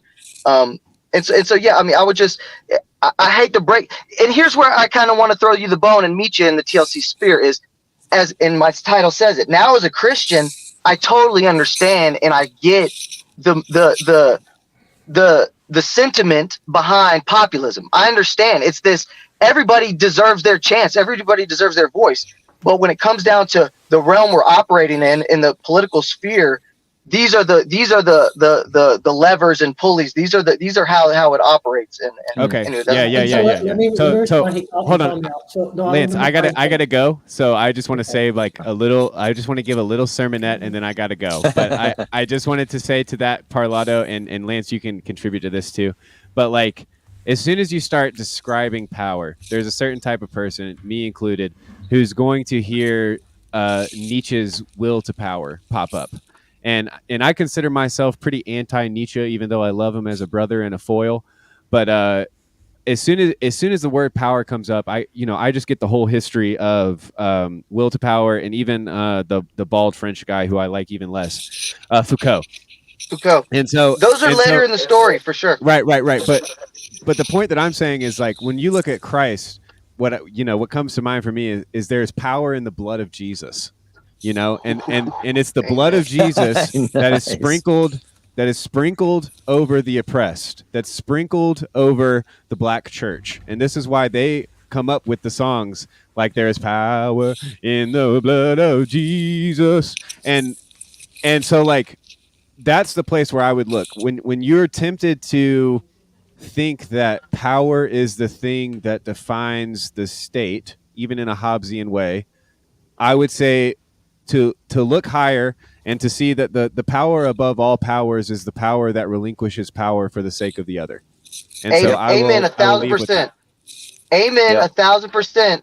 But what I would say is you have to grapple with the context on the ground and the community you're in. And the community at large has, like I said, jettisoned that worldview. And so this is where I would totally agree, and why I'm here in TLC is, and why it says former deep rightist, and why it says now Christian, because I agree, and I am now embodying, and I'm now participating in what you just described, McMo. I'm saying it, and this is someone kind of critique Spangler. I get, there's a bunch of people that I will recall on as references and resources that you can critique their, you have to take in the whole totality, but you also want to be able to mine for gold. And the Spangler notion of this thing was going to grow and die. This thing is a natural organism, and so I rather aim at the good. I rather aim at the self-sacrificial, voluntary, aligned values of a small community, and see and put my cards there and let the cards fall there. And that's why I'm not a deep rightist anymore. But I think it would be foolish not to. When someone like me comes on and says, "Hey, I just did 3 years of trying to understand this stuff. Here's 5 minutes of me trying to condense it." You can take it or leave it. You can think I'm crazy, or I think it's more wise to try and understand. And even if that's not where you want to aim, you need to understand the context on the ground. No, you brought such good energy, and Lance, it's your turn to talk. But I just wanted to say thank you, Matthew Parlato, for hopping on. Thanks, McMo, for Thanks for moderating, McMo. Love I guess you guys. we're done with that part. We're moving on to other things. So, Parlato, just to put a fine point on things, I'm not proposing populism as a form of governments in the United States. I believe in the federal republic that we have, which is not a republic, which is not a democracy. It's a federal republic, right? I think if we can keep it, the things that we did in the Constitution. I also believe in states' rights. I believe that in the same way our founders were very suspect of governments and tried to put in a bunch of protections against tyrants and everything else. I'm with all that. When I'm speaking to that, what I would be speaking to within, so for example, I mentioned populism within Bernie's was a left-wing populist. Yes. Amen. Amen. I disagree with Bernie's left-wing populism, but he was speaking to that side. There is what you could call a right populism, which is what America First is and everything. Ron Paul. I mean, yes, if I can elect one person to be The same era. president tomorrow, Ron Paul, it'd be Ron Paul. and Dennis Kucinich, and then Bernie Sanders not shortly after. For the younger generation, that was a giant groundswell of populism post, Iraq. So it was basically at like 68 without the assassinations, of like, you guys have been totally disregarding what we've wanted and what we all think is important for decades. And well, that's been proven now. It just got destroyed. They just disappeared. Here's this weird thing that's been happening. They used to say in politics, and Mark will remember this, the price of bread, gas, and milk would determine whether or not you could get elected. Yep. Amen. Now they have gotten people so focused on things other than that, that those things don't drive. Because what I love, John Vervaeke calls that bullshit. Exactly. What I loved is, and the other thing that used to happen is like, I love gridlock between the Republicans and the Democrats because it means that stuff kind of stays somewhere they can't accomplish too much. And the thing that I think is the wisdom of the masses is, or maybe I do think it was this, is there's this sense of if we put in a Republican president, we're going to want a Democratic Congress because we don't want one side to go. Well, there seemed to be this wisdom, but I just wanted to put a fine point. Like I'm not talking about populism as a governance structure. And here's the other thing, which I think would be really stupid: having just popular vote sort of stuff being what decides things. Like there was some wisdom in the funny, like that's an asinine way of doing things too. Imagine if you got what you would have voted for 10 years ago. Holy crap. Well, it's a paradox, right? We have the wisdom of crowds and the madness of crowds. It's a paradox. Mm-hmm. It's hilarious to me. You need the countervailing structure. What I would say to that, Lance, and I too am not a pope, by the way. I too am subject to getting. But having a pope there's a lack of countervailing structures. A republic has those kind of opponent processing structures, right? Yeah, so it's like a way to keep tyrants from going nuts. So you don't have to cut their heads off, But see, here's the other thing. Here's the thing about opponent. Go ahead, Lance. I'm going to jump off. I too am understanding myself. I'm easily whipped into backing up the crowd. As I look back at the Iraq War right now, which I was fully supportive of, I would, if I could go back right now, I would stop that thing from being started so fast your head would spin, right? Because we see what happened out of all of it. Well, here's what I would say. So anyway, some wisdom of some buffer. So anyway, I'm going to go in the background. Yeah. You guys continue this conversation. Everyone's heard enough from me today. You're good. You're good. Basically, my comment to that would be, I'm totally with Lance on for a time and a people that system is great. Like, and this is where now I get to my John Vervaeke fanboyness. Like, this is kind of where I would love to actually have this. I wouldn't even want it. I wouldn't care if it was online or not. I would love to just understand where his political mindset evolved from. Because here's the thing: on my deep rightist journey, there's a couple of guys, him included. I don't want to put him on blast or anything. Obviously, I don't. It's the journey I went on as well.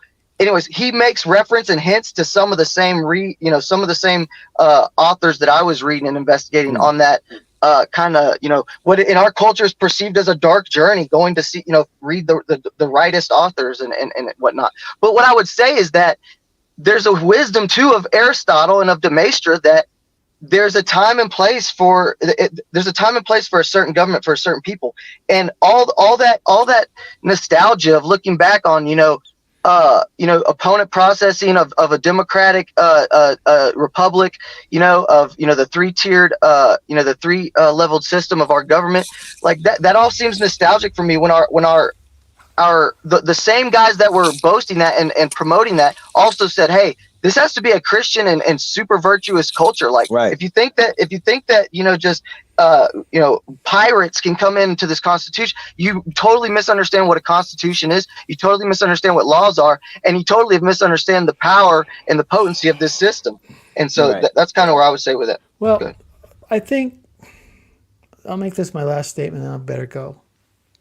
Okay. I think your two kingdoms paradigm Two worlds mythology. Two worlds. Thank you. I Two still worlds don't know what that mythology. means. Well, I think I have. Well, I'm taking it in my own direction. Whether I'm understanding it correctly or not. There's a heaven and an earth. Yeah. All Okay. right. Okay, I get that. So yeah, that's how I took it. And there's a way to be. In the there is you agree because there is a heaven and earth. There is a way to be on the earth. Correct. Amen. All right. The problem that we face is that when tested, and most of what we live in today, this generation, whatever her age, has not been tested as previous generations of Americans have been. Now, there are places elsewhere in the world where they are being tested severely, where you don't, where you have to do hellish things to keep hell at bay. Amen. And I'm one of those people who say, yeah, doing the math, Hiroshima was probably the best of all possible uglinesses. Our government's doing hellish things every day. Well, but right I'm now. Talking about living, you making that. See, this is the difference. I'm saying you're the pilot on the plane. What do you do? Right. Yeah. Okay. I have family members doing it, but I'm like the princess and the pea of the kingdom that's actually an empire destroying like villages and stuff. So I'm getting I'm reaping the benefits of the winning side. We are, and there is a benefit. There is a benefit to being on the winning side. Very often in life, it's when this is the Hobbesian side of this whole thing, right? It's eat or be eaten sometimes. Mm-hmm. That's why people squeeze through the fence to get through this horrible, shitty country. Yeah. You know? Utilitarianism versus Christianity is also another great way of describing the two worlds mythology I was describing. That's a great insight Luke just showed up. Okay. I don't that on the other hand, okay. What do I do? 60-year-old Parker. What do I do? Well, as I mentioned, think you're doing it. I'm too feeble to be a soldier in the real world. I'm no good. My days of fighting the commies and the Nazis are well behind me. Bunch of Nazis, right? My job here and now, and you can take this from a kind of India. You have a right way of being in the world. The same thing, and I think China has a similar concept. Mm-hmm. At a certain, you have stages in life.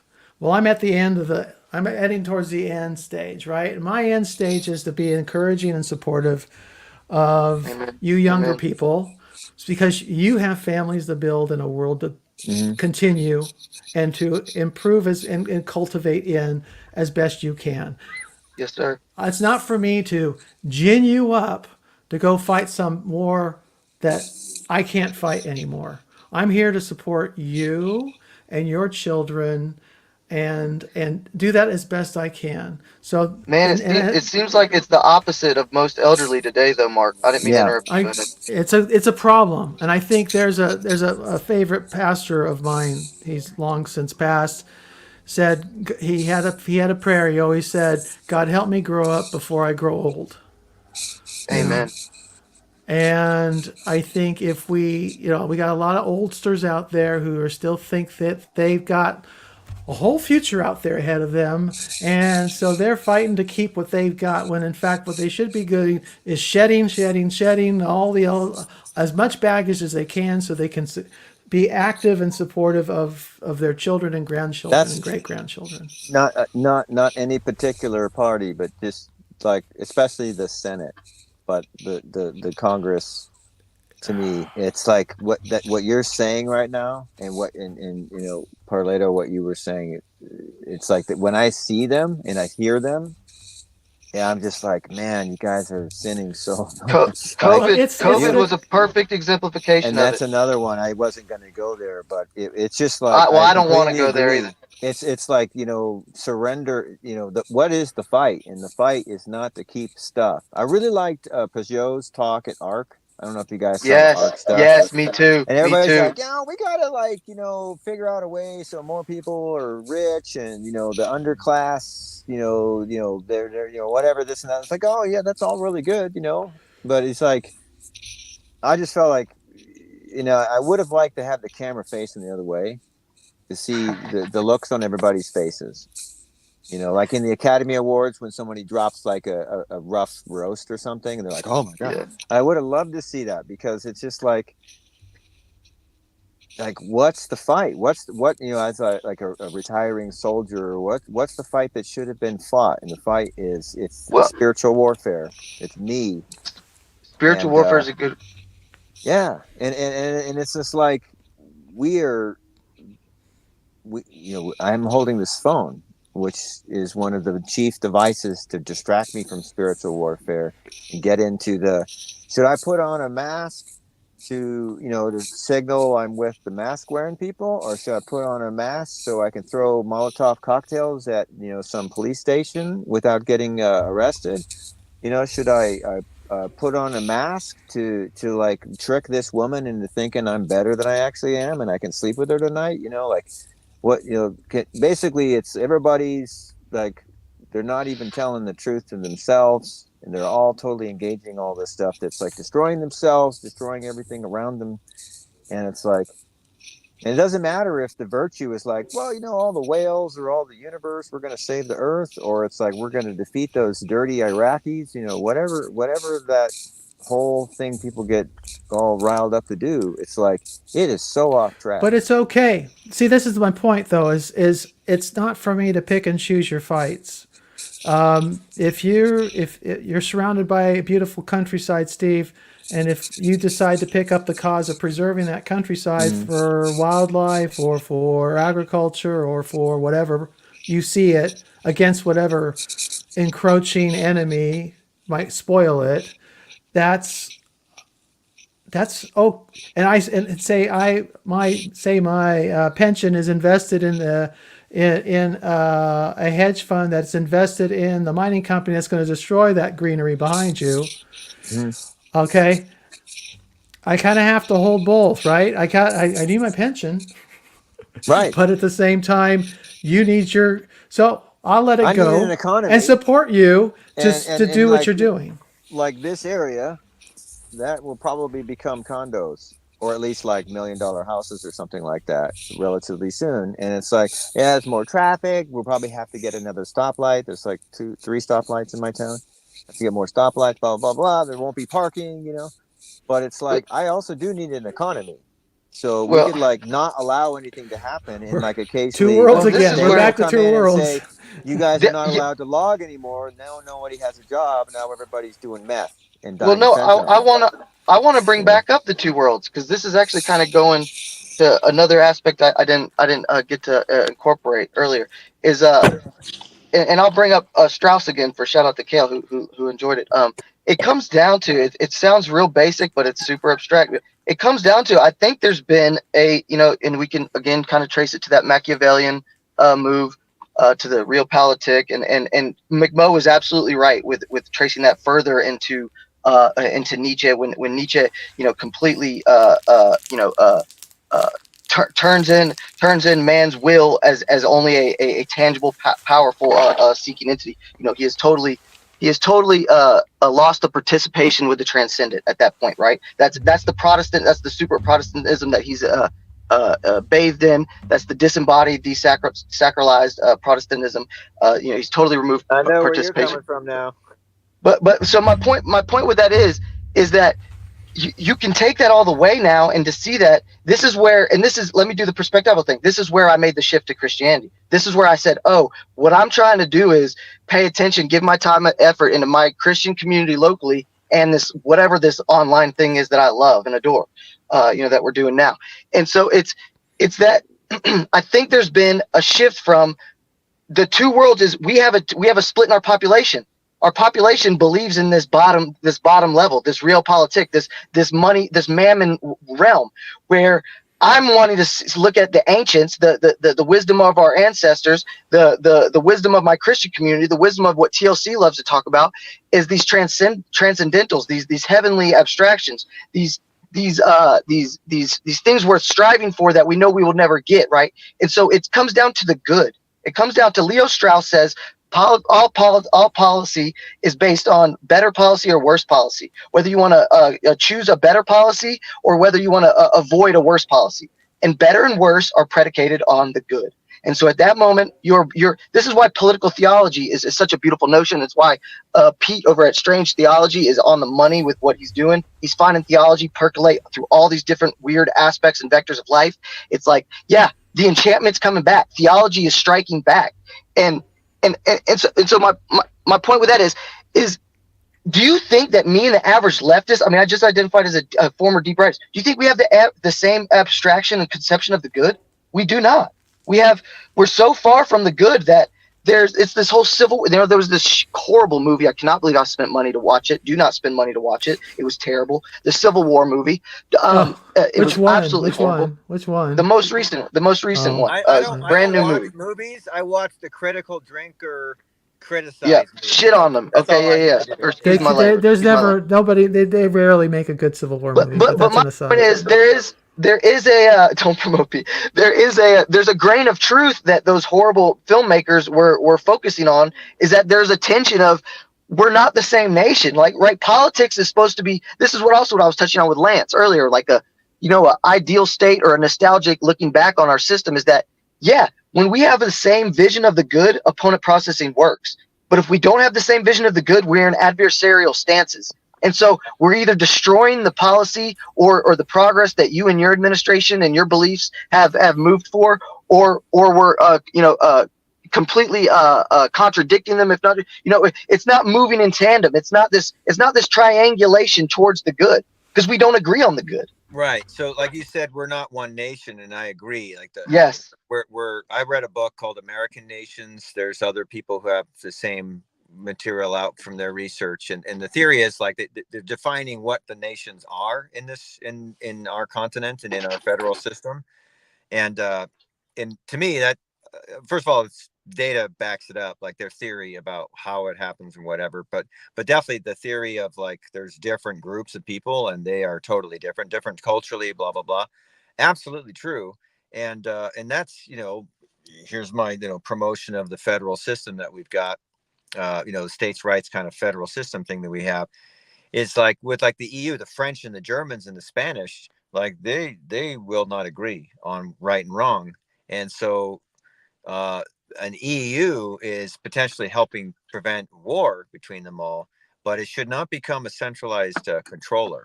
And that's unfortunately what's happened with our federal government. It's a central controller. So like the hillbilly moonshine makers in Appalachia are subject to, the New York bankers. And it's like, that they're like, no, we don't want that sector of the economy to flourish. We don't want that style of lifestyle to flourish. We want our way. Well, and these other people are like, well, I don't want to be held back by them, so I'm going to use the levers of the federal government. And that's, I'm not saying like we need to like repeal all this. And I don't think that's ever going to happen. I need to repent. And like Mark's saying, if people are going to try to ruin my field out here, like what's justice and right from me as a Christian to like try to hold on to versus let go of. But I'm, well, the most Christian thing for you to do, possibly in a situation, I'm just saying hypothetically, where there's some catastrophe impending from the outside upon your community, may be to stand with your community. That's what makes things so, like the Civil War, so difficult, right? Waste, that's one thing, but if it's condos, that's a totally different thing. Well, that's up to you. I'm just saying though, if here, they all could have kept me out. Say it's an existential threat, right? You say it's something toxic, or say it's, you mentioned the Civil War. Parlato mentioned the Civil War movie, poorly done. You had this. There's all these. I'm kind of I'm a buff on that subject. At least you used to be. This is like a Civil War that happens this year. I'm talking about the United States. Like Obama versus Trump. Or Oh, I was thinking of the United States Civil War. No, not the real Civil War. I was talking. Okay, let's go back to the real Civil War, just for again another thought experiment. It was brother against brother and cousin against cousin in that one, and those soldiers, particularly that officer corps of both armies, came from the same military academies. Yeah. You know, they fought side by side in the same generation shaping war for them, which was the Mexican-American War. Right. So these guys fought side by side, then had to turn around and decide who are they going to fight with. Most of them chose home because that's where family and friends were, and community and wealth and future. And it's that slave. That's we are slaves to sin. We're bound to things we can't help, and we make a choice. We cannot. Sometimes there are no good choices. At which point, then it is, we make the choice we think is the best, give the rest to God, and at the first possible opportunity, show love to our enemies, and forgiveness, and lay down and beat our swords into plowshares at the soonest possible moment. But there are times when we have no choice, and it is, now in my case, too old again. Too old. I can't see straight to shoot straight. So what I'll do is I'll be there with the bandages and the water buckets or whatever to do my part to support people who actually are young enough to be engaged in these fights. But God willing, what we want to do as a country is avoid get leaders who can act wisely and will listen to reason when they perhaps become tunnel visioned. But as Hezi was in the chat, I don't know if he's still there, but imagine being in his situation and the choices that he must make in a much smaller country with a real gun against its head, having experienced a national trauma on a scale that's never been experienced, but now dealing with a government that maybe is not acting as wisely as it could. They're squandering the goodwill and support of their friends. And what does a guy like Hezi do? I got to do some ignorance here. Didn't a Middle Eastern higher up get assassinated recently? Iranian president. Well, no, I don't know if it's been his plane crashed. His plane crashed, so we don't know if it's it's a helicopter too, which is that's right. Yeah, more likely, but it's a fucking. That's right. It was a helicopter. Anyway, United States drone shot a laser at it or something like I'm so unplugged from it all, man. Me too. It's tough. Me too. But here's the other thing I wanted to say is you talk about your backyard there. It's like I in a lot of ways I feel like I'm just being the bearer of bad news with it, but the whatever the millennial here. I don't. But here's the thing is you also got to understand is. Yeah, it's all the way up, brother. It's all the way up. The system has been corrupted all the way throughout. The Black Rocks, the other investment firms or whatever however you want to categorize them. The money is so far. If you define money ownership as access and control, which James Burnham did in his masterpiece Managerial Revolution. You have no access and you have no control of your money. So the system is whatever's getting built in your backyard ain't going to be decided by you. Period. It's like so we're all the wisdom is on the wall because there's no other moves. It's you better pay attention to what's local and what's actually graspable because there's nothing beyond an arm's reach. Like the system has been so corroded. It's so ingrained at this point. Like my pops is in a very similar situation. He made all the right moves, man, and his retirement situation is not playing out the right way. He's having to do a lot of gymnastics. Like he is really stressing, and I hit him with that same kind of and it really was a good epiphany for him of like, oh shit, I really don't even control to this level. It's almost this surrendering. And I don't want to get too far in the weeds and stuff, but I tell you this, I've noticed more of a. Say it again. The fund that is paying your insurance, like Mark was saying, the fund that's paying your insurance is like part invested in a mining company that's going to put him all over your house. And it's like you don't know that, you can't know that, and And you have no control. It's just like we're in the world, so I feel this because I was super political for a while, and then I got tired of arguing about the stuff, and and I see how much like personality types have so much more to do with values than reality or truth or anything like that. So I just feel like this is all moot. It's like and irreconcilable without violence. Cain and Abel probably had like the first and last solution to real rivalry. And so the trick is to just not have the rivalry. And yeah, I don't want to lose everything I've got. I do want to keep it, but like, will I start drone striking like neighborhoods all around the world to keep what I want? I mean, it's happening on my behalf, but I'm just saying, like, what will I do to keep what I want? I don't know. But what I used to want, I don't want that so much more. Now I want different things, and I still want to be in the world, but like, the kingdom of heaven's at hand, and I can't tell if I'm just on a pink cloud because I've finally stopped being a self-centered asshole again, or if it's like I'm actually, I'm experiencing something that's making, the political shows I used to watch and get all excited about. Those guys are lame and our guys are good. I don't even want to watch it anymore. You realize it's not the proper liturgy for you, and that's all it is a liturgy. Yeah, exactly. I go into it's just the shibboleths and liturgy. I agree with you, political guy. I agree with you, political guy. Oh, I don't agree with that political. So it's like it's just the liturgy. That's what once you see it, it's right there in your face. Yeah. All right, guys. Anyway, my wife's like surely thinking I'm lost my mind. That's the barbecue I haven't gone to yet. I drove over here to attend it, so I'm gonna get off this call and actually see the beings. I know you learned it, and this has been so awesome becoming a part of this little corner. Thank you so much, brother. Thanks, Palado. But Steve. I'll see you guys later. Thanks, Steve. Bye. All right. Later, Lance. Good. All right. I guess that concludes our Memorial Day stream. Amen. Take it easy. Bye, brother. God bless.